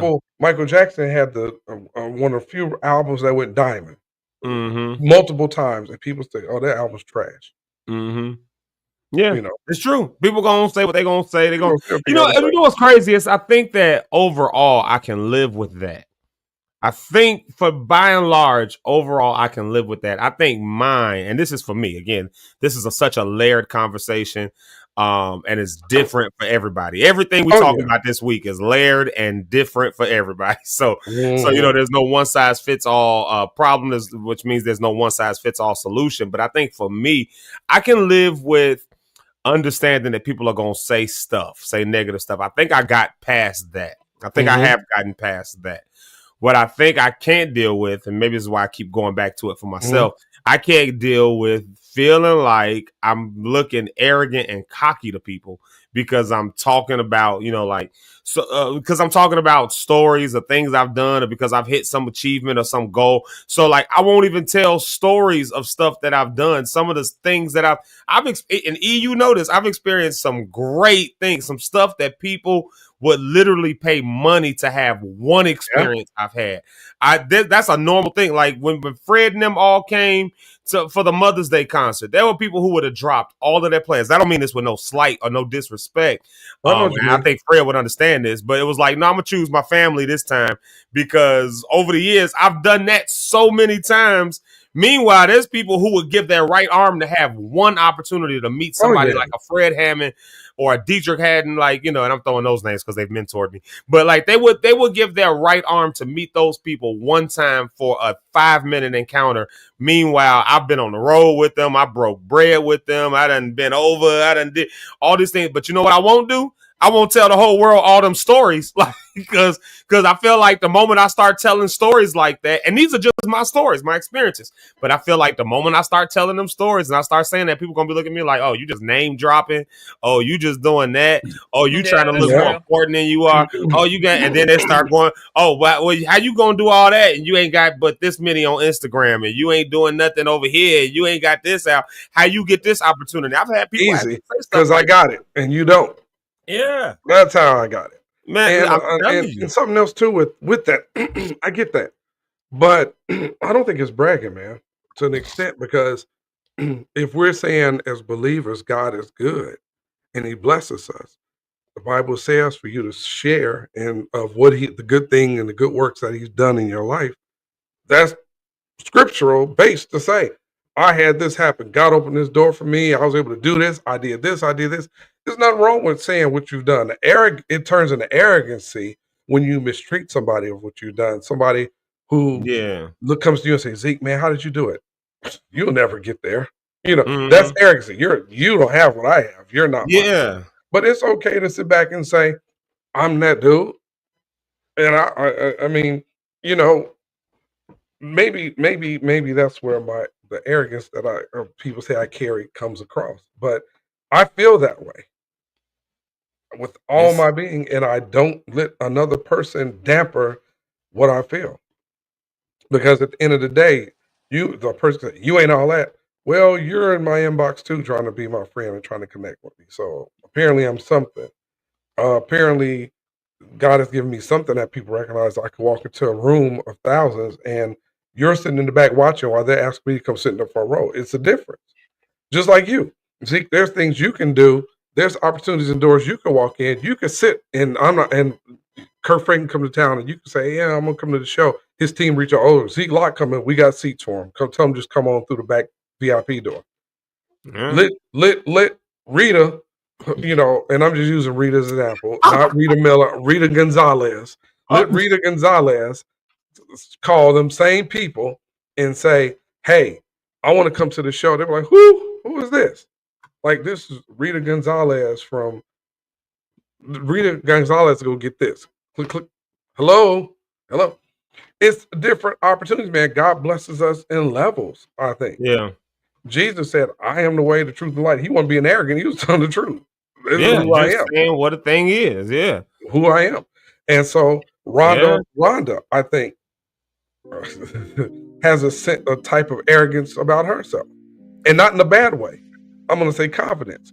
I was going to call it confidence. I'm not going to say I'm arrogant. She's confident in who she is. Rhonda will tell you, I'm that chick, I'm this, I'm that. And it's not that she's trying to sell herself. That's what she really believes she is and who she is. And I feel like sometimes you just got to claim what it is. Eric said something to me one time. Eric said something, not you, Eric, Rhonda's brother, Eric. So Rhonda has a brother named Eric. He said something to me years ago one time. He was like, when he was starting to be real successful and starting to move around after he had left Olivet, and I think we came across each other. I don't know if maybe this was at Olivet. I don't remember where this was, but we was talking and just catching up and doing all that. And I was like, "Man, you doing it?" He was like, "Yeah." He was like, "Yeah, you just got to tell people what it is." Basically, he was like, "Sometimes you gotta." Mama, I'm sorry, I'm finna use this word, but Rhonda's brother told me this. He said sometimes you just got to be an asshole. And I was like, I don't know how to be an asshole. I don't know how to do that. I only know how to love everybody and care for everybody and try to. So for me, going back to Eric Rideout's point, which is, somebody may come to town and be like, "Oh yeah, Zeke can come backstage." Here's the problem. When I look out there and I see 12 people I know who can't come with me, then I'm like, well, shoot, I don't belong going back there. No, that means you become. Don't feel like that, like I do. If I'm somewhere and I'm sitting there looking, I see a lot of people I know. I'm like, "Hey, you all, this is how arrogant. Look at me as a goal, and keep it moving. You become the goal. I want to be who Zeke is. Just like you sat in the audience one day and looked at Dietrich and said, "I want to be who that guy is." Yeah. That's how you look at it. I want to be the guy. Like Dre said, those scriptures I live by. Me too. Yeah. It's who you are, man. I don't dampen your light to make somebody else feel comfortable. That's crazy. So I'm not gonna damper and turn the light off on me just to make you comfortable over there. Or you comfortable over there? No, turn your light up, or maybe you need to leave out the room. But I'm not gonna. Now I'm gonna put myself in a sad and diminish my work so somebody else feel comfortable. Never. And I've done it so many times. Like I said, being vulnerable, I've done it so many times. You go the entire day from morning to night. You're like, this guy just acts like he's President Trump or somebody, like he run the world. No, it's that I know who I am. Yeah. And you can't tell me differently. Yeah. You know what I mean? I'm like you in that way, Zeke, where it's like when I start to get success, I'm like, oh, let me not forget about my friends. Like, this person is trying to do this. Let me bring them along with me. And it's like, you need to make a way for yourself first. Your feet ain't planted. Like, sit your ass down and then worry about everybody else later. You know what I'm saying? But I'm very, very similar in that. Like, if somebody shouts me out, I'm come like, in the rooms you come in. Yeah, and they will mess you up and get you kicked out. 100%. But that's it. All comes with learning. But until that imposter syndrome not goes away, because I don't think it ever goes away, but until you're further past that imposter syndrome than you ever have been before, it's hard to think like that. It's not that I don't want to dim my light. If somebody says, "So you want to dim your light?" Hell yeah. No, I'm not gonna say that. Like, no, I don't want to dim my light. But However, do you do it? I have. I have Why? done it on several occasions Why? because it's just easier. It's more comfortable. So you There's rather? a lot of discomfort Yeah, in success. I There's agree. a lot of discomfort in success. You are being Yeah. stretched and pulled in ways that you've never been stretched and pulled before. Think about when you Oh, first start working out again. Like you like, oh, I didn't even know I had this muscle. And that muscle gets sore. You don't want to feel sore, but you want the results of what it means to work out and what it means to exercise. I feel the same way with success. I don't want to feel that soreness. I don't want to feel those stings because I don't want to hurt my friends' feelings. And these been people who've been with me all the time. And that's how I think. But that's a process of getting past that. It's not something that can happen yeah, overnight. I wish that I had the type of confidence that you have, Eric, but you do. and I'll get there. I will get there. I You're believe kind of that I'll there. get there, but it's just gonna take time. You know what It's just your gonna thing take is? time. You just have to release the weight of carrying others. Once you get past that, you'll be good. Yeah, that's You'll be great. Woo, Eric, don't start making me have to be vulnerable. All right, I'm taking a music break right here so we can get Pastor Rich Holmes on the stage because you just triggered me, Eric. So, I don't carry no. Hey man, look, if I can help you, I can. But if I can help you, it is what it is, and I don't feel bad for not being able to help everybody. Jesus couldn't do half the works he wanted to do because they couldn't believe it. So he couldn't do it. Who am I? Man, I'm gonna say we're gonna take a music break right here. We're gonna come back with Star Rich Holmes. I can't bring him up after that statement because he's gonna come on here and read me my rights on public. So I got to. You still do it regardless. You ain't right. I got to put a music break in between it because Eric and Richard start digging it to me the way they dig it to me. You know that. Pause. But yeah, pause. Y'all know what I mean. Just one song, and we coming right back with Pastor Rich Holmes, and we talking about imposter syndrome. I'm gonna play this song, and then I'm gonna play a clip from Sean Breed that I played last week, and it fits this conversation. And we're back with Rich Holmes though when we come back. So y'all stay locked in and let us know. Have you dealt with any of this stuff that we're talking about? Are me and Rhonda the only ones? Because Eric is part of the faction that's never dealt with it. Me and Rhonda might be the only people. If so, this has been a great platform for us. But if we ain't the only ones, y'all let us know. Here's editorial. Stay with me. It's my jam. I love this song.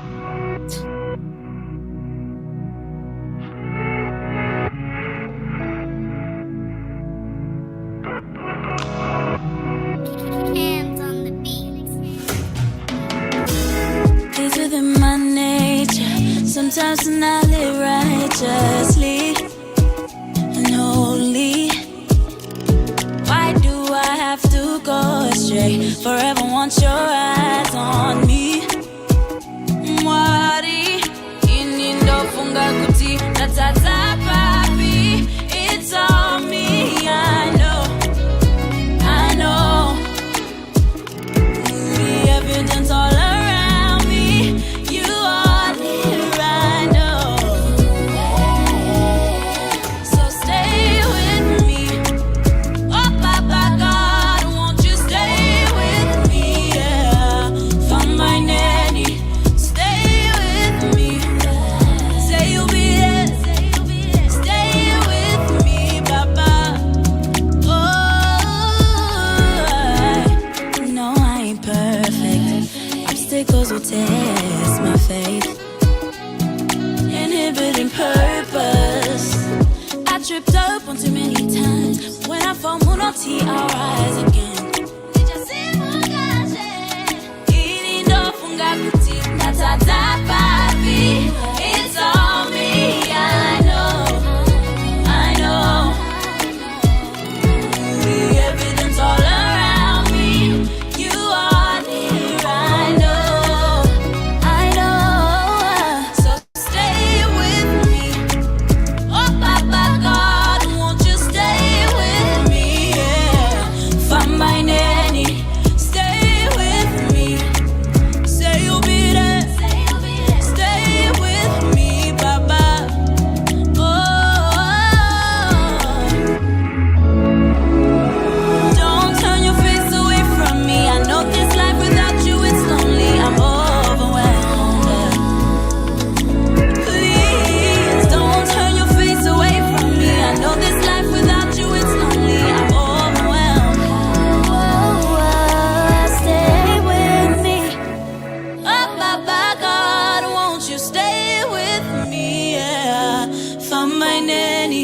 Stay with me.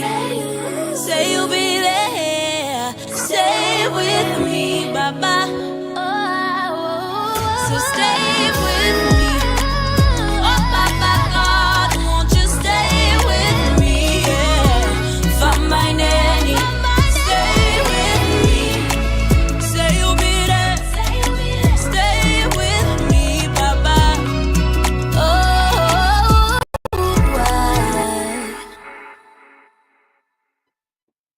I love that song. I love that song. Yeah, Such I a got good song. Stay so with. many songs. Yeah, that's a cold-blooded song. I really like that one. And there is the Rock Obama. Shout out to the Rock Obama. What do you have to say about this, the Rock Obama? Oh, well, let me stop. Y'all, we're talking about imposter syndrome today. And have you ever dealt with it? Are you dealing with it? Is it something that you're dealing with? Come on, let us know in the comments. Me and Rhonda right now feel like we the only ones who have had to deal with, who've had to deal with it. We don't know. We don't know. I don't know. A few people said that they've been dealing with it as well. So yeah. Like Brony Cat says she understands Rhonda. Shout out to Miss Ursula Ellis, who says everybody can't go. Everybody can't come with you when you're going. Relentless said, turn your light up, turn your goofy down. That sound like something Trey was saying. I like this comment I was looking for right here. People will never understand what you work for to get to those opportunities. Everyone don't get the same opportunities you worked hard for. And those things are true. And then look at this. Jamaica Lachey is here with us. She said, you preaching this morning, E. I sure am, and you can cash out me an offering before Pastor Rich gets on. But no, it's the truth, man. You cannot, don't feel bad for the opportunities that you have. Yeah. Somebody's sitting somewhere right now hating on this, what we doing every morning. Yeah. And I'm okay with it. I think I'm okay with it. And this is helping me to be okay with it by doing it every morning, just constantly doing it. There you go. Just constantly doing the thing. It's helping me to be okay with it. Let's do this, y'all. Let's get Pastor Rich Holmes to the stage. Let's get him up here. Oh, I got it right there. There it is. There's the beat. Pastor Rich Holmes. Hey, hey, hey, hey, hey, hey, hey.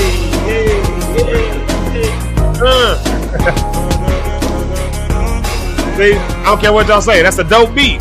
That's a dope beat. But in my mind, I can think of 45 beats that are doper than that right off the back of my head, and none of mine are in that number. That's imposter syndrome. Help them, Lord.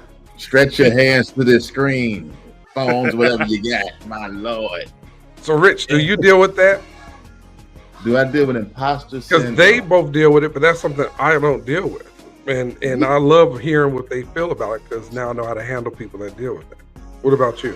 Absolutely. I think when I was younger, I think I had that for a moment on finding where I fit in, finding my niche, and something that helped me to understand that, we are designed to be set apart, that you may not have to fit in all the time. So your music, your thoughts, the things that you may come up with, your concepts, it may not fit in places that you're trying to fit it into. And so that's why I believe your gift will make rooms for you at times, instead of you having to put your gift in a room that you don't feel like you belong. And so as I matured in faith, I began to find my identity in Christ and really believe on those scriptures and having confidence in him. And so I stopped relying on myself, because in me, I can fail. In me, I can have imposter syndrome. In me, I can deal with all those things. I begin to mature and find who I am in him. Yeah. And in him, I live. In him, I have power. In him, I have confidence. So how am I spending my time with him? So I know that he's with me. And if he's with me, I don't care who's against me at that time. That's the mindset I had to take on. But of course, it happened with maturity. Of course, younger in faith, I was just like, this is what it has to be. And I read the scripture. You don't have to deal with this. Like, it's something you can overcome, but you have to walk in a journey of faith. And I find it with my identity with Christ. And in him, you can do all things too. Mm-hmm. Yeah. I get it.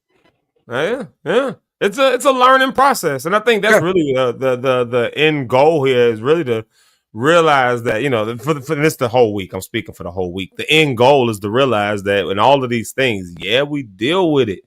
Yeah, it creeps up. Yeah, it comes up. And Rhonda said something real good, especially when it's a new situation. Like when it's a new situation and you find yourself around folks who you've looked up to, or you're comparing yourself really to honestly the things that they've done. So my music, I'm comparing it to the impact of the stuff that I based it on, the stuff that I've heard all these years, which is my favorite stuff.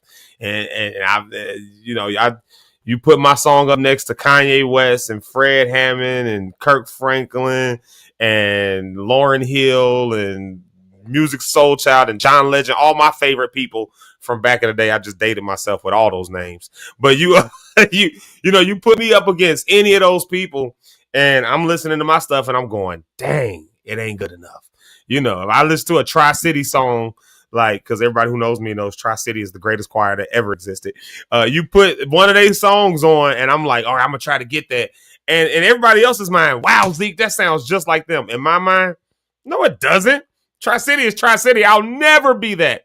I can never do that, But Rich, you just said something. Okay, but what can you do? Like, who are you? Who did God make you to be? What are you bringing to the table? What are you adding to the equation? And that again, that's a tough thing.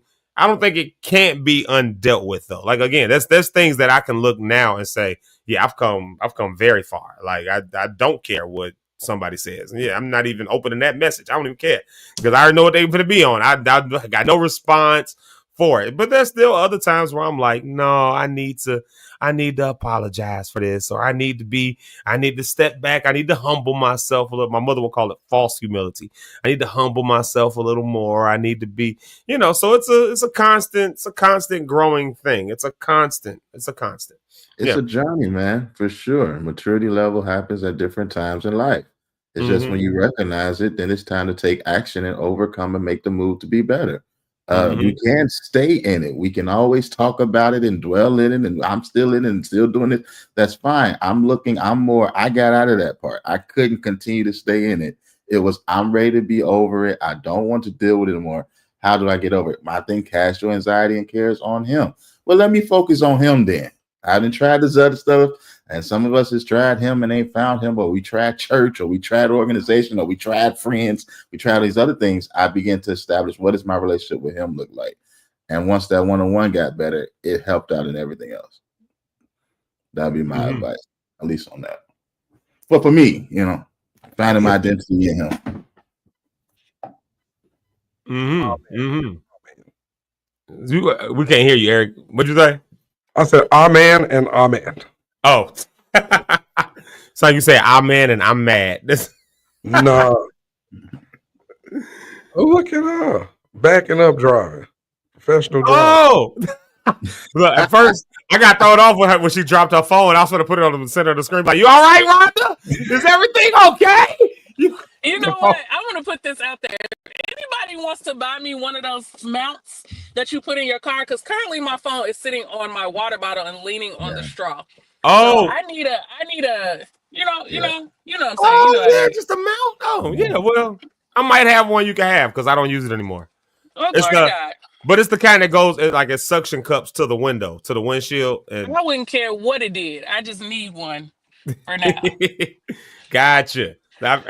Next time I see you, if I got it with me, you can have it. If I'm in the camera, just remind me. Yeah, if I'm driving the camera, I've seen you more in the last month than I have in the last 20 years, which is isn't that crazy? That is wild. That is wild sauce. Yeah. It's wild. Anyway, I'm at work now. I have to go into this meeting. I'm 1 minute late. So what are you saying? Huh? What are you saying? I don't know. It's a long story. I have to tell you offline. No. I mean, what are you saying by saying you at work? What that mean to us? You got to go. I have to go. What are you doing? We got 30 minutes, Rhonda. We got 30. We ain't done. What's more important, your job or making money? Or huh? Your job or Cabo? What's more important, your marriage? Your mortgage? Your marriage. Oh, yeah. Oh. Did I try to say your mortgage? Is something coming? Zeke, you've been real prophetic. Rhonda on the Rhocks. Come on. Lift y'all hands up. Hey, Run on the rack. lift those dirty hands and praise them all over the room. And I don't like Everybody. people touch me with dirty fingernails. Ooh. Yeah, dirty fingernails. What he said? I don't like people touch me and their fingernails are dirty. That's another thing I don't like. And you How just do we when get here? Zeke said dirty hands, it reminded me of that. I don't like when you touch me and if your nails are dirty at Eric, all. I don't think you like to be touched at all, period. I really Let don't. alone. You Yeah, know? I can see that. I can see that. I Like, don't touch me, 100% don't see touch that. my plate, Hands don't let off. my food touch, nothing touching. Y'all, No. y'all give it up one time for Miss Rhonda on the racks. Make sure y'all know I On the just racks? changed her name. I know I just Period. changed her Rhonda on the name. racks. I'm being I'm gonna change it prophetic. She on got this platform. It's gonna say Rhonda on the racks tomorrow. She got the rack.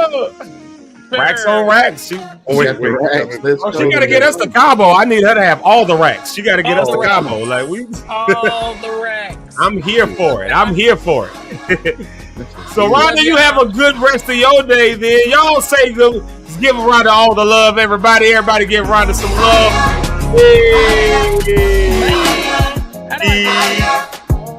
I'm moving. You good.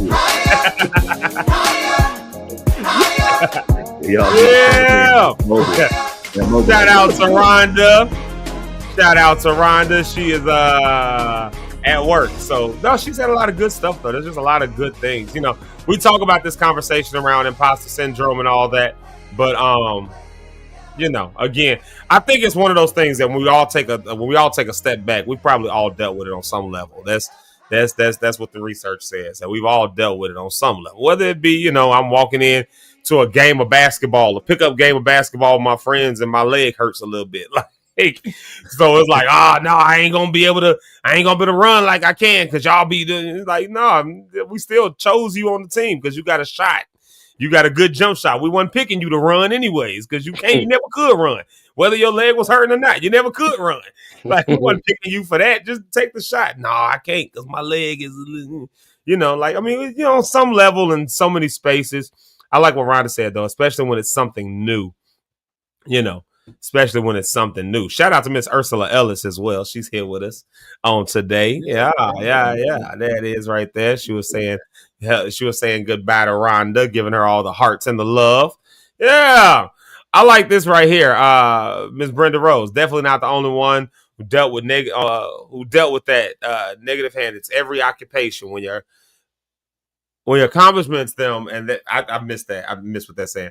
But when you're giving compliments, that's why. And you have growth. Okay, she corrected it right there. Then when you're giving compliments, let me pose that question right there. Do y'all find yourself at this? And Rich, maybe you can answer this one because me, Rhonda, and Eric already kind of talked about it. But do you find yourself like when you find yourself giving a compliment, do you find yourself kind of brushing it off a little bit, like, oh no, it's not me, it's you know, church folks, you know how we do. That's not me, that's all God. Give it on up to him. Like, nigga, I was in rehearsal for 14 hours before I sang this song. Yeah, God gave me the talent, but I rehearsed 14 hours to get this song right. And then as soon as somebody says, oh, Zeke, that was good, I go, oh, it wasn't me, it was all God. Like, no, it was God and 14 hours of rehearsal. It was you, Zeke. Yeah, absolutely. I definitely, it's always God. No, not me. God gets the glory. It's him. What y'all do? Leaning? Yeah, but you know, I was doing it without the thumb though. The thumb is the you know, the credit. You know, God gets the glory, but I get the credit. You know, but I was doing it. I'm always doing it without the thumb. It's always just, right. It's just all God. Right. That's it's all it. God. I got nothing to do with it. It's all God. That happens until I think the company of being around the right amount of people, or the right type of people, can change your mindset and help you propel you to the next level. And the more I hung around other people, I realized there are moments where you need to, for your mental health, you need to boost yourself up. You know what I mean? But my scripture always said, make our boast in the Lord. And that's what they always told us. We don't boast in our own doing. It was always in something that he made happen for us. But as I got into other circles, I realized you need that. That's healthy, especially in the spaces that you are, because in the arena or the areas that you're in, it's so much competition, it's so competitive, and there's things that you need to kind of give you that, okay, I'm still the man, I still got it. I'm talking to basketball players. There's not one I think that everybody, they all arrogant into some capacity. They all think they the man. They all think they the one because at one point in their life, they've always been the best player on their team since they was growing up, since middle school, since high school to college. Now you get to the NBA. Well, there's tons of people that's better than you, but you still have to keep the mentality of I'm better the than best in the everyone on room. this sport, or you will be out the league. And there's a lot of men that deal with that in their mind. Well, they start off where they thought they was this great, and then they just got up there and they realized maybe I don't belong, and they out the league. If you don't keep that same level of I'm the man, I'm a big dog, whatever it is, that has to stay in the forefront in that arena. So yeah, I don't know if I answered the question, but yeah, that's kind of where I was at. It's just like God gets the credit, and it wasn't necessarily about me. You know what I mean? But as again, being around different people, you have to learn how to balance it, man, so it makes sense in the spaces that you're in. That's kind of how I look at it. Yeah, I can get with that. I can feel that. Because, like Dre said, God gets the glory, and we get the benefits, especially if we're following His plan and following what He's looking for us to do. I'm big on that. Yeah, that's true. Yeah, I can feel that. Yeah. Let me I'm gonna play this clip real quick. I was just loading it up, so hopefully the computer doesn't do something stupid. But this is something I played this clip in the morning for the pre-show. I played this clip every day last week, or maybe the week before last, actually. Week before last.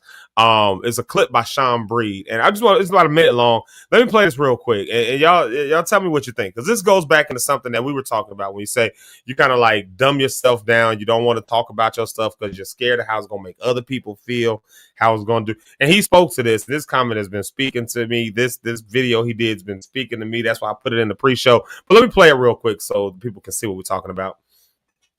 Comfortable when you speak about your accomplishments just because it has nothing to do with them. If they're involved with your accomplishments, speak on. Talk about it. Speak about it, right? Because you're involved. They're involved. But if they're not involved, why should you suppress that? Why should you keep silent about your experiences in life? If you did this and you explored this and you've reached this height or you accomplished this, why should you hold that back? Why should you feel like, well, just because everybody else in the room didn't experience this, I'm gonna keep quiet about it? Why? If somebody needed their car fixed and you said, I can fix that right now. They'll let you go outside and fix that right then and there because it benefits them. It has something to do with them. They gain from that. A lot of times, if they're not involved with your accomplishments, they don't want nothing to do with it. They don't even want to hear it. And that's a selfish-minded person. I'm not talking about flaunting everything that you did in life and all your accomplishments and achievements to a listening ear. No, I ain't saying that. I'm saying if the opportunity presents itself, why you gotta hold back? Why you gotta keep quiet? Yeah. So, I what he was saying there, right? Like these times where we hold back who we are. My question to that is, and maybe there's psychologists who can answer this really good. My mama was still here; she could help to answer this question a bit. But does doing that actually help to feed into this thing we've been calling imposter syndrome? Like dumbing yourself down for the sake of others. At some point, does that become just your entire being? Because we say stuff like this in church all the time. You'll be what you say you are. You speak it. You speak it, and that's what it'll be.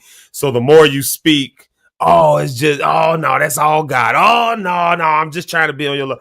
Could it be that the more we speak those things, the more we believe those things, the more we become those things?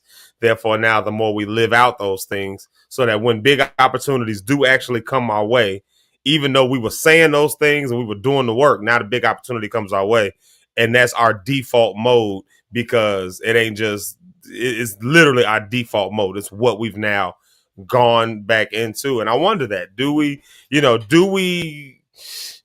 feed our own demise in a sense? Has either one of y'all have been there? Because if I speak for myself, I'd say, yeah, absolutely. I've absolutely spoken into my own demise, spoken into my own the imposter syndrome, into my own I don't belong here, into my own feeling of inadequacy. I've spoken into that myself. I've, oh no, I ain't got all that. I'm not. At what point does that, become our thing versus what, as you would probably say, Rich, versus what God has said about us, right? What point does that become you're speaking against God because you're saying that I'm not good enough? Yeah, that's the big thing. You're gonna have what you say. If you continue to think in those manner, I'm the one to believe that you will have what you say.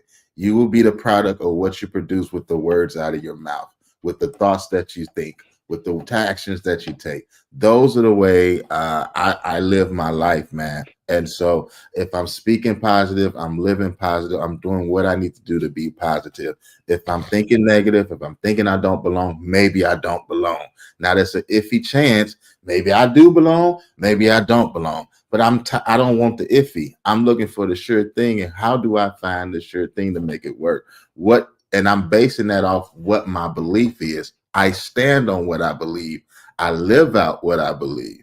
So yeah, man, if that's a person that continues to talk in that manner of negativity towards their self, I do the same thing with my son, even now when he's young. No, if you think you're going to lose just because y'all down by 10, then yeah, y'all about to lose. But if you have an opportunity, you're going to do everything you can to do your best to go out there and win. Now, whether they win or not, it's his approach to it. And that's what I'm saying. Whether we deal with these issues and trials, what is our approach to it? What is going to be the way we deal with this? So yeah, Eric has a perspective. I got a perspective. Tons of people got a perspective when it comes to dealing with any situation. But I believe it's based on the person. What are you going to choose to believe and then go out there and do it? If you still choose to believe this is something that I'm going to feed into, I'm going to continue to say, and that, then you're going to continue to be in that same situation as what I believe. Now, if a person that wants to shift their mind, because I don't think change happens until your mind is shifted.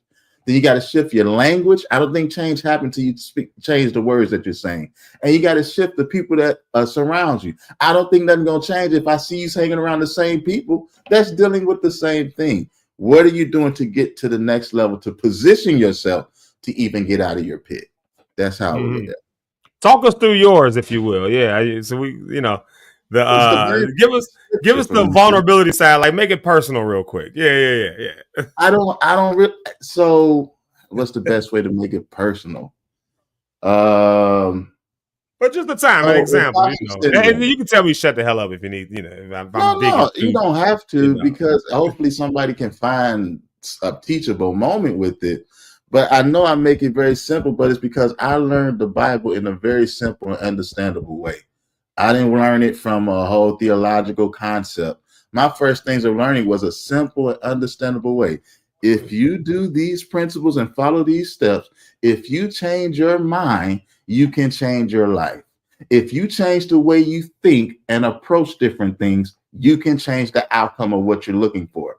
Because I believe the God that we serve, that we say is so powerful, is well able to do exceeding and above whatever we're thinking, whether that's a small-minded, whether it's big-minded, whether it's this imposter syndrome. He can do way beyond that if we believe it. So my concept of it was going to the scriptures, feeding my spiritual man, and not looking so much on the natural concept of things.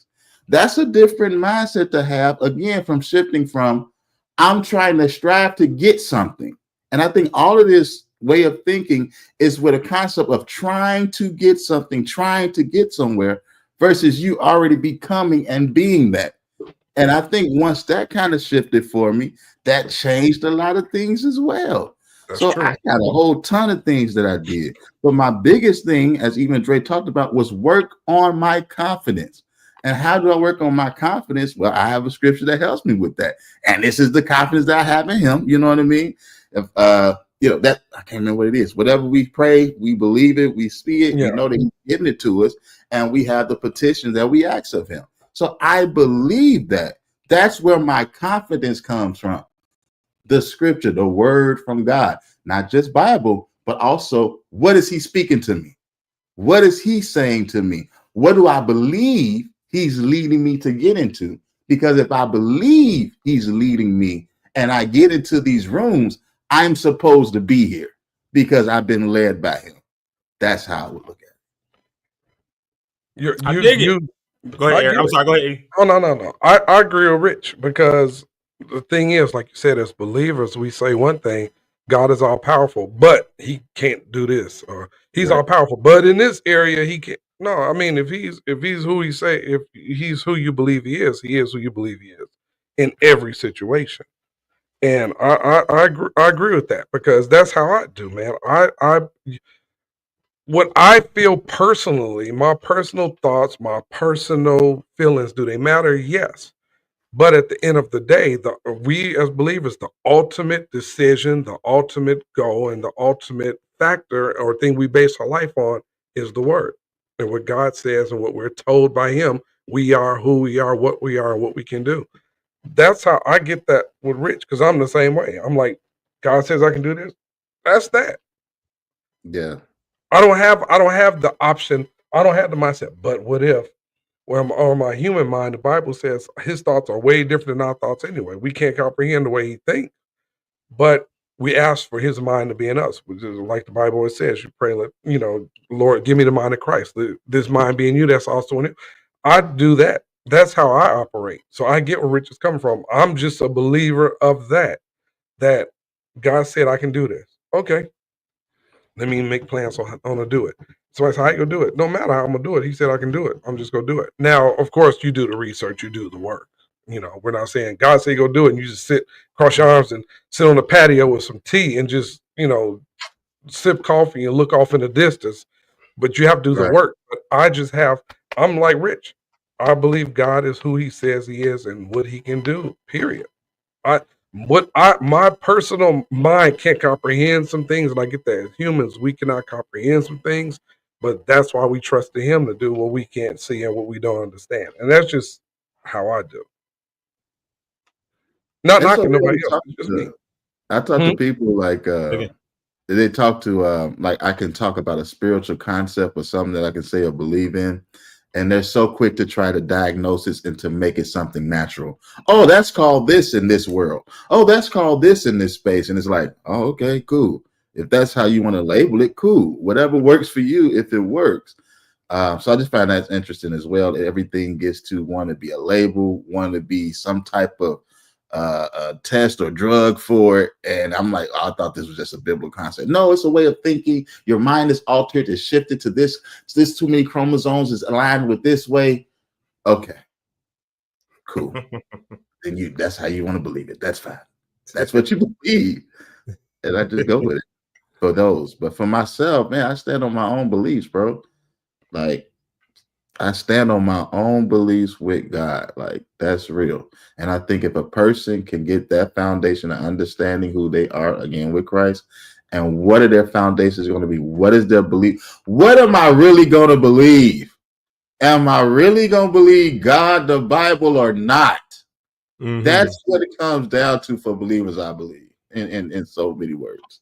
But yeah. And so, and this is not me knocking that at all. And Rich, you'll understand this, but I got to make a disclaimer for everybody else watching.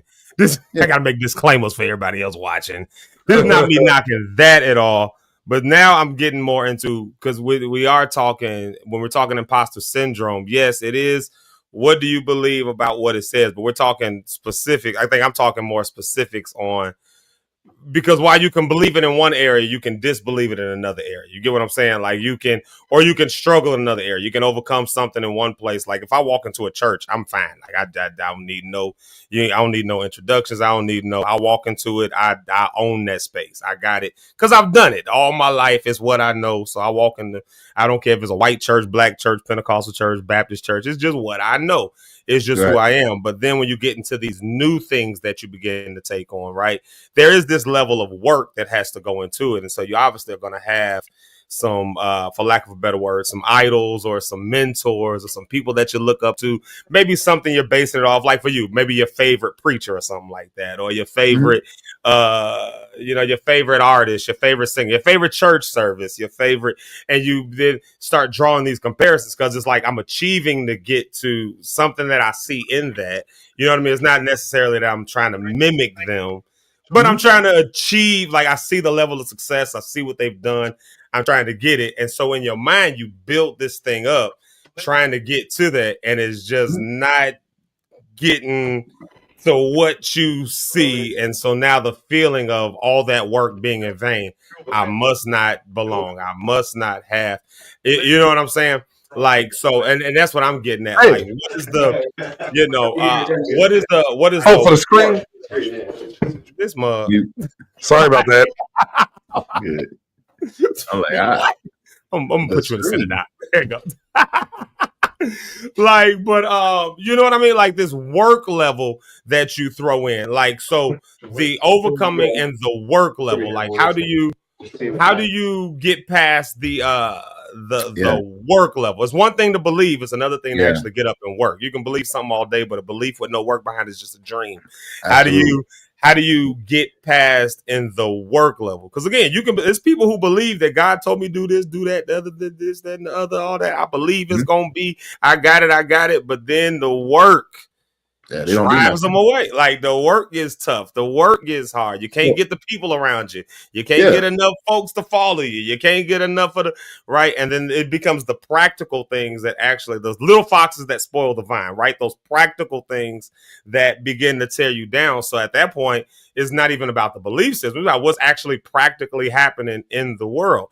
And that's what I'm asking, I think, is how do you now line all of those things for you, because y'all not dealing with it. So how do y'all align all of those things then? Well, I don't know, because if you're never dealing with imposter syndrome, then you wouldn't even know. But how do you align all of those things so that it helps to overcome that? I don't even know how to ask that question. I'm sorry, Zeke. I meant the whole question. I am sorry. I looked up. You was getting screens together. You was getting screens. I'm literally talking to you all. And I looked to my left, and the maintenance man was standing right here in my room. I'm like, wait a minute. But I forgot I had told them to come put the screen, and that's what I'm like. Oh, hold on, time out. So we rent the house that we in. We rent the coach house. And like once they were selling it, maybe about a year ago, I think last summer they were selling it.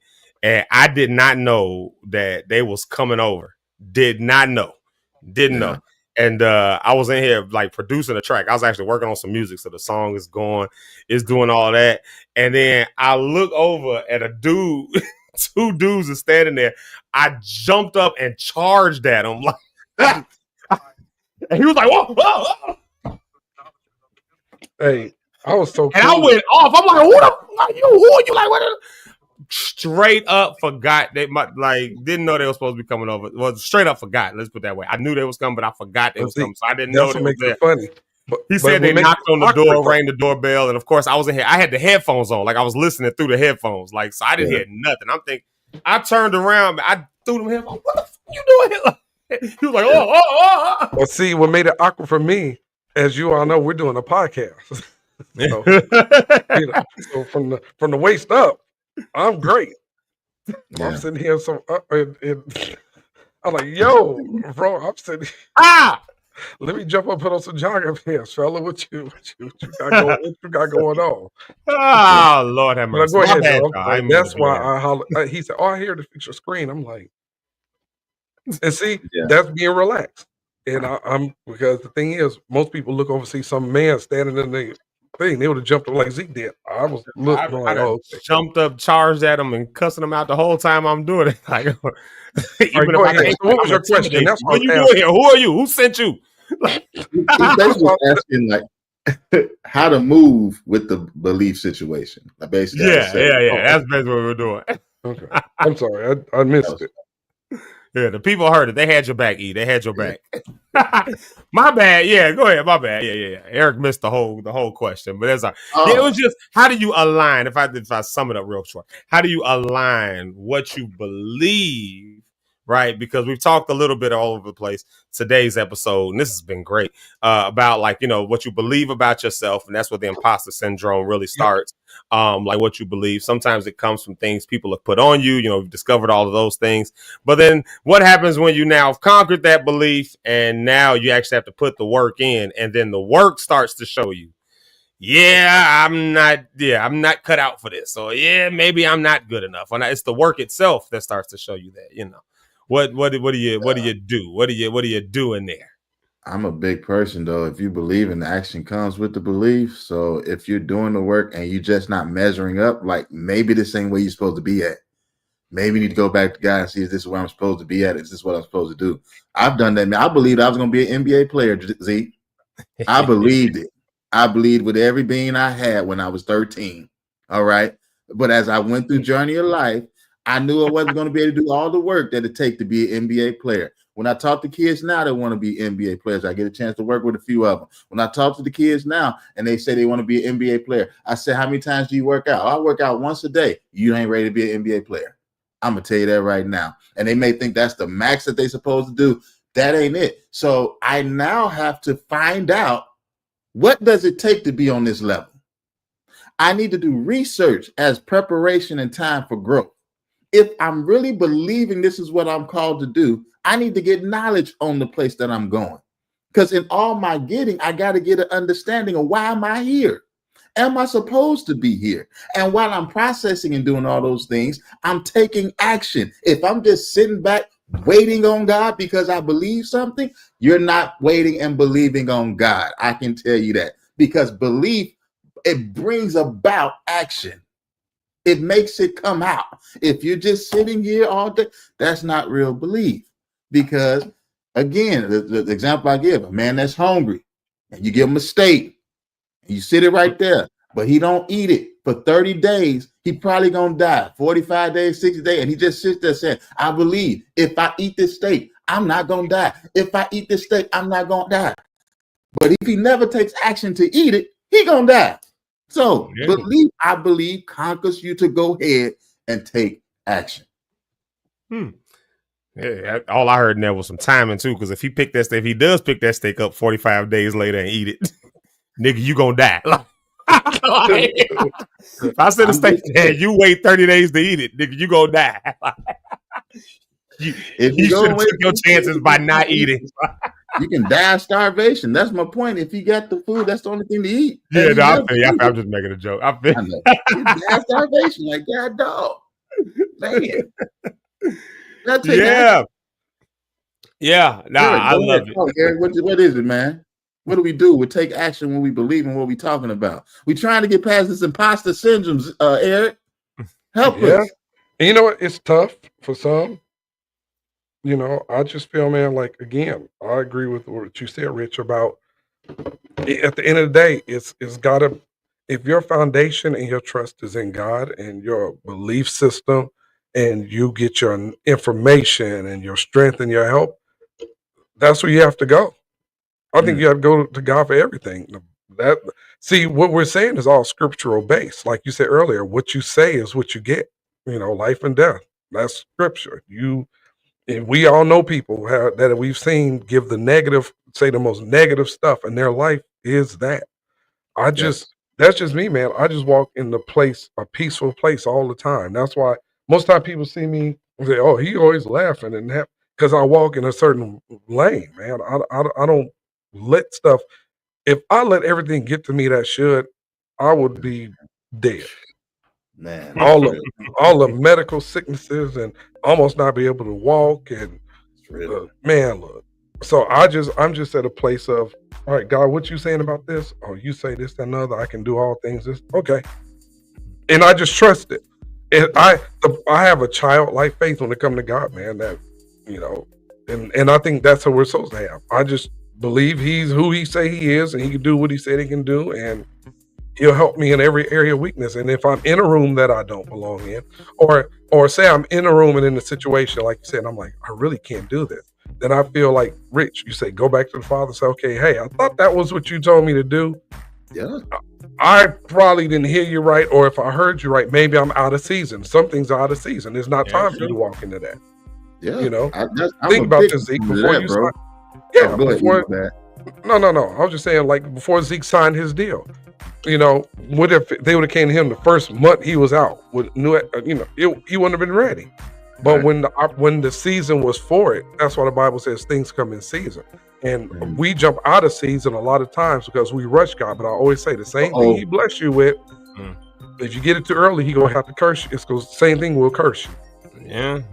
You jumping out there, Lord, I need a new car. Okay, well here, this is in your budget. Nah, I want that Maybach.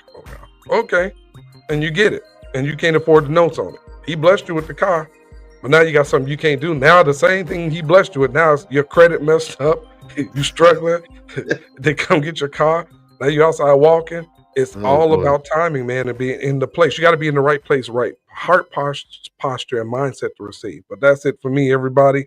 And I know we got to do our round table. It's time to go. Good morning, Tara Jones. Yeah, because I do got to. Yeah, there's Tyra. What's up, Tyra?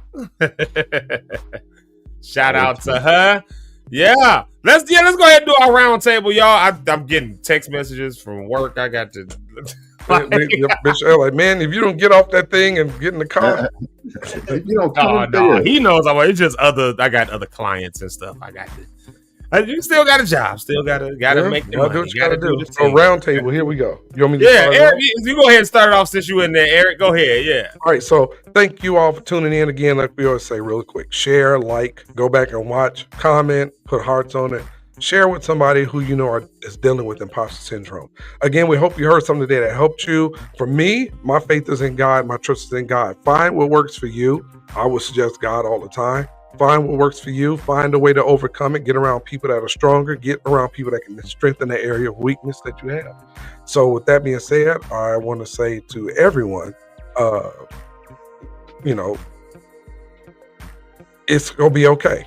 You're going to overcome all the things that you're struggling with. You're going to be an overcomer. Great is He that's in you, that's He that's in the world. And I'm going to hand it over to that pastor, Rich Holmes.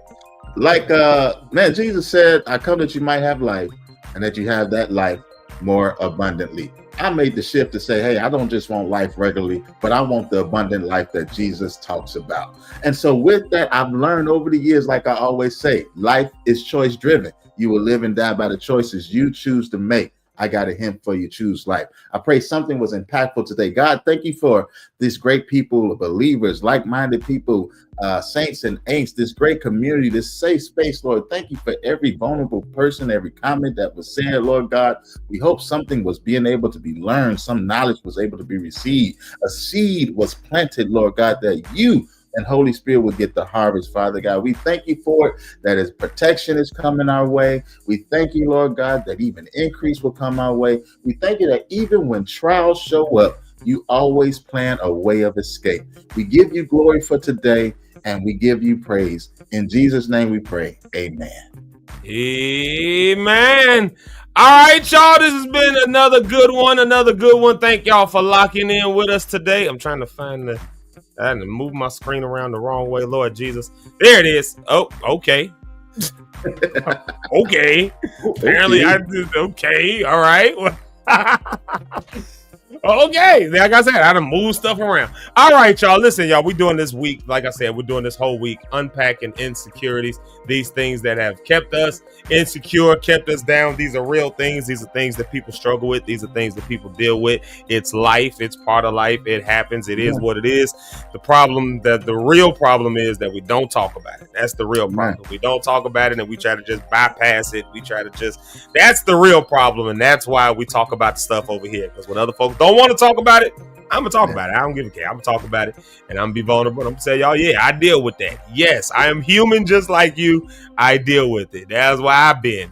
And y'all honestly, y'all know why. That's why y'all locking in every day. So y'all keep locking in with us this week.